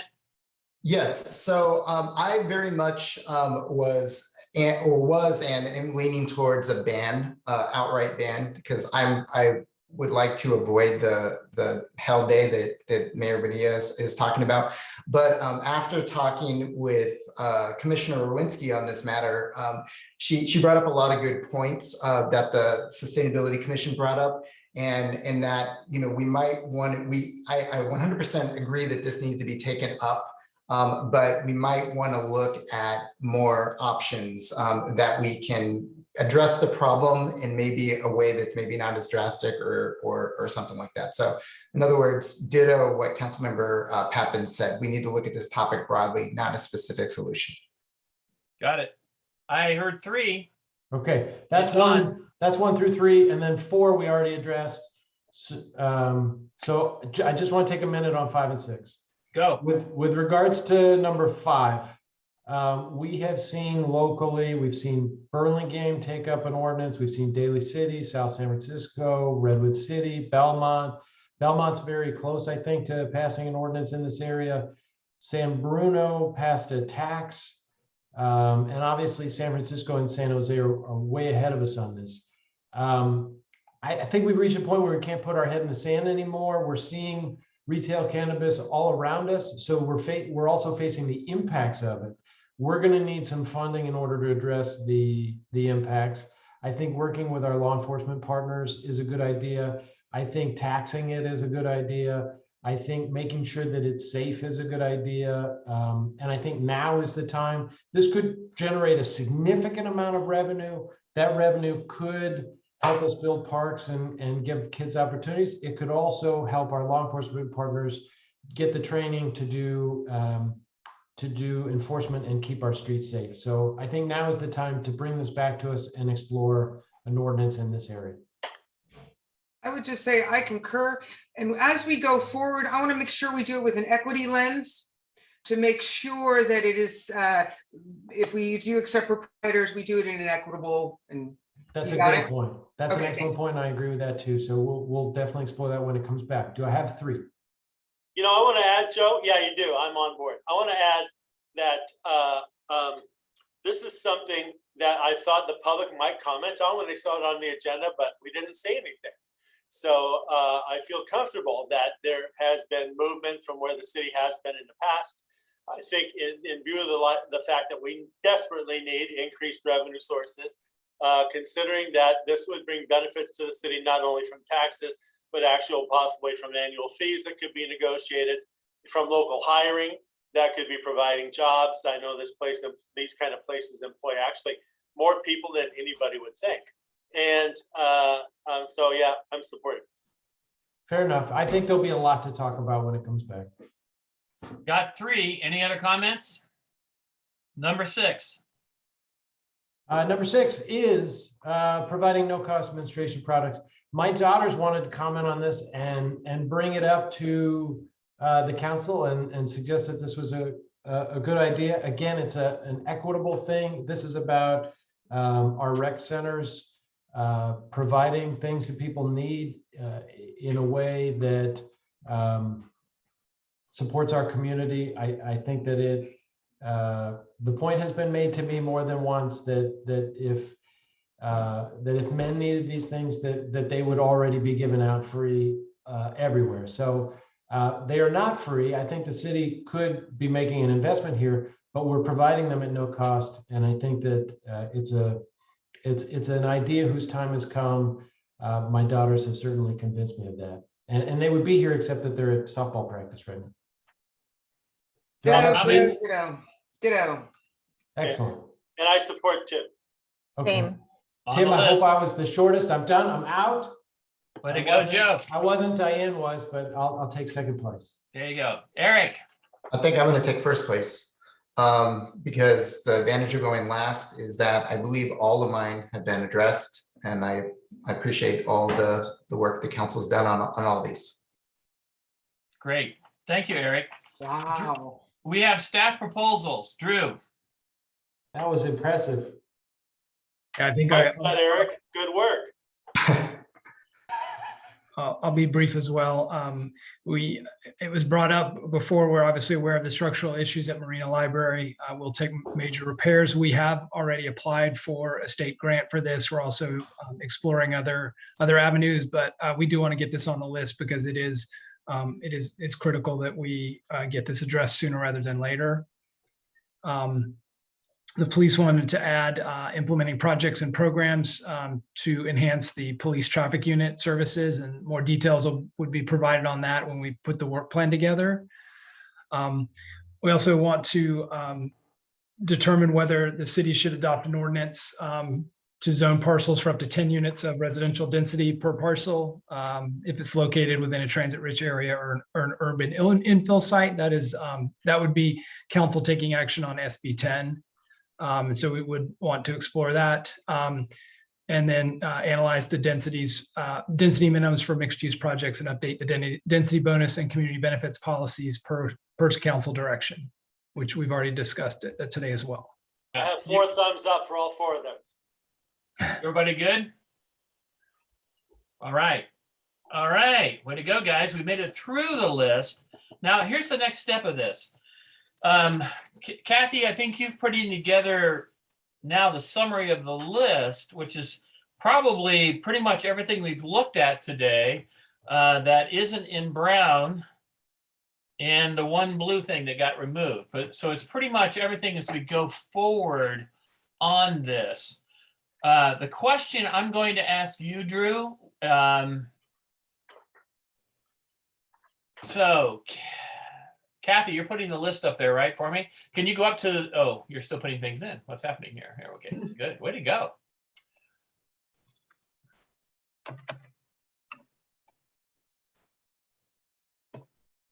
So I'm sorry, I'm all set now. Okay, good. The last staff item was already incorporated under Rick's item. So let me go to the top of the list. Pardon my finishing. Yep. Okay. There we go. Kathy, do you mind increasing the view so we can see it a little more clearly? Here we go. Sorry, is that better? Like bigger. Okay. How's that? Thank you. You may want to just focus on, are there any that shouldn't be A's? Well, so I think there's a couple of questions here. The first one would be, you most of these you all talked to and were very positive about, which kind of makes me always think it's going to go to an A list and you want it to be considered for resource allocation. Because where we're at on this when we consider priorities is you have a couple of steps where this shows up. If this list is to be incorporated into the study session for the budget process, therefore an A priority means you're going to ask staff to put that into the budget so that when you adopt your budget, these things are going to be funded and resourced either through special monies or staff resourcing. So an A is it's going to be funded. A B is it's a really good idea. And next up, when we have either staff resources or other funds that came available, or C is really good idea. We keep it on radar, but we're not funding it at this point. So as we go through this right now, I guess the best thing to do in this, here's what are there any on this list that any of you think are a B or a C? And I'm going to go through it. Oh, hell with it. I'll just go through it. All right, we're going down the list. Ready? Here we go. First one, establish policies to decarbonize existing buildings and infrastructure. A, B, or C? Where are we at, council? A. Okay. Second one, clear user-friendly public benefits for development projects. A, B, or C? A. A. Hey, I thought we discussed we were doing that. Yeah, well, that's why, but we're doing this to make sure it's going to show up in your next session or not. Oh, All I right, see. adopt an ordinance buffer zone. A, B, or C? A. A. Oh, yes, that's an A. Okay, A. Adopting a ESG provision. A.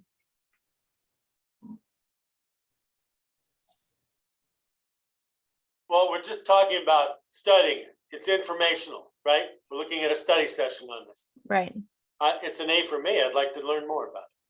I think that it's the kind of thing that we will have to bring forward our investment strategy this year. And at that time to discuss this is something that I would like to do. That because it's limited in how much work would go into it, and because we would be doing this anyway, I think that I would support it as an A. Got an A. Landscaping water conservation. I would give it an A. It probably takes longer than an A, but maybe give it an A. I don't know. Well, you know, giving it an A means we're starting the resource cycle. To get it done may take longer to get all that done. You're right, Diane. But that means you're committing staff resources to the exploration. Considering that water is such a scarce resource and our weather is not dependable in California for this, I think it's an A. A for me. Got it. There's A's. Next one, campaign finance reforms additionals. A. A for me. I'll go with that. 3 A's, go. Youth participation on boards and commissions. I would like to slightly modify the wording to include participation and representation.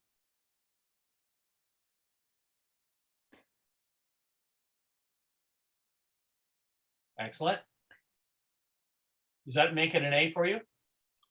Yes, this is an A for me. It is for me too. I don't think it's a lot of work. I think we can do this. So Third A? I'll say it's an A for me with the caveat of the comments that were made by Diane earlier. Got it. We'll study. Tenant Protection Act, strengthening. A. A. A. 3 A's. ADA compliance. A. A. A for me. A. Public bathroom downtown. A. A. I think it's like, I mean, open public, that's, I mean, it's a long-term goal, but that I would love to start working on this year. Okay. You said A. I like A. But I got an A. A. Got 3 there. Leaf blowers. A. A. A. A again. Cannabis ordinance. A. A. A. Big time. Yeah. Menstruation products. A. A. Got it. Structural issues at the library. A. A. That's same one. Okay. Yeah. Police traffic units.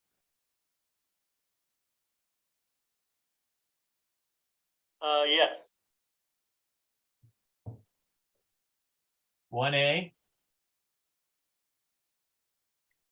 How about a B then? B's.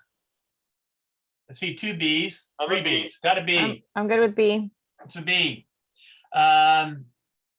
Zoning parcels up to 10 units. A. A. A's. Do we need to do, what's the action below there? Thank you, Kathy. No, Sorry. they're all A's. Mayor All right. Binia, could I comment on just the second to last one, the implement projects and programs to enhance police traffic unit services? I think that's on the list, and I think they're generally staffed to execute to this. So it's typically the stuff that staff puts on as recommended would be recommended at least by staff as an A, and I don't think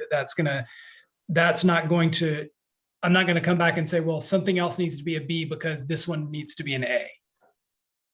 So Well, if council's amenable, I'd like to recommend making it an A. Yeah, you know what, and I want to comment. Drew's Every taking single day when I responsibility for approach El breaking the bank. Camino. I'm sorry, go ahead, Joe. I'm just saying Drew's taking responsibility for breaking the bank on us right there. It's an A. Okay. And I want to say there's so many red light runners on El Camino. It's extremely dangerous. That's why I thought it was an A initially. All right. council members, I thank you so much for your active participation in this portion of your retreat today. Mayor, I turn it back over to you for another brief public comment session before adjournment. Thank you very much. Opening up for public comment, Madam Clerk, do we have anybody signed up to speak? I don't have any hands raised. Yes, I do have one. Carol Eldridge. Okay. Oh, well, thank you for extending the public comment period to give me a chance to speak.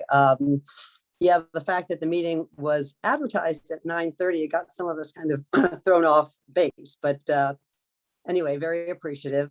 I am speaking on behalf of One San Mateo, as well as the many allies that joined with us in recent months to study the threat of eviction and to identify possible ways to prevent them. And these allies included equity advocates, housing interested folks, and as you know, the Peninsula Solidarity cohort. You know, last Wednesday, I had a chance to talk to legal aid attorneys, and they told me that the rate of evictions has definitely increased, especially in the last 6 weeks. And, you know, we expected this as the layers of pandemic area eviction protections peel away.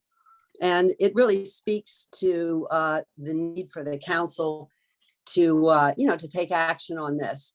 So I want to spend a moment talking about the rent registry, and I really appreciated, you know, that being wrapped into AMO's 9th objective, because I believe that that is an equally essential way to enforce the provisions of AB 1482.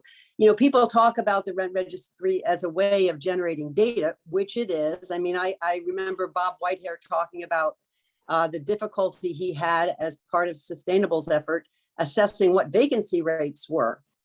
And this would be a way to know, you know, how many vacant units there are and how many are being used for short-term rentals. So we could get a lot of very valuable data from a rent registry. But it's also, as I say, a way to monitor compliance with existing state law. Right now, there's no way to know whether landlords are raising rents within the confinements of the confines of that law, or whether evictions are being done in a just and legal manner. So this would enable us to know these things. And if there were a violation, a renter would have some written record that they could use to seek recovery or reversal. And I also maintain that if people have to record their behavior, if they have to write down what they're doing, they're going to act better.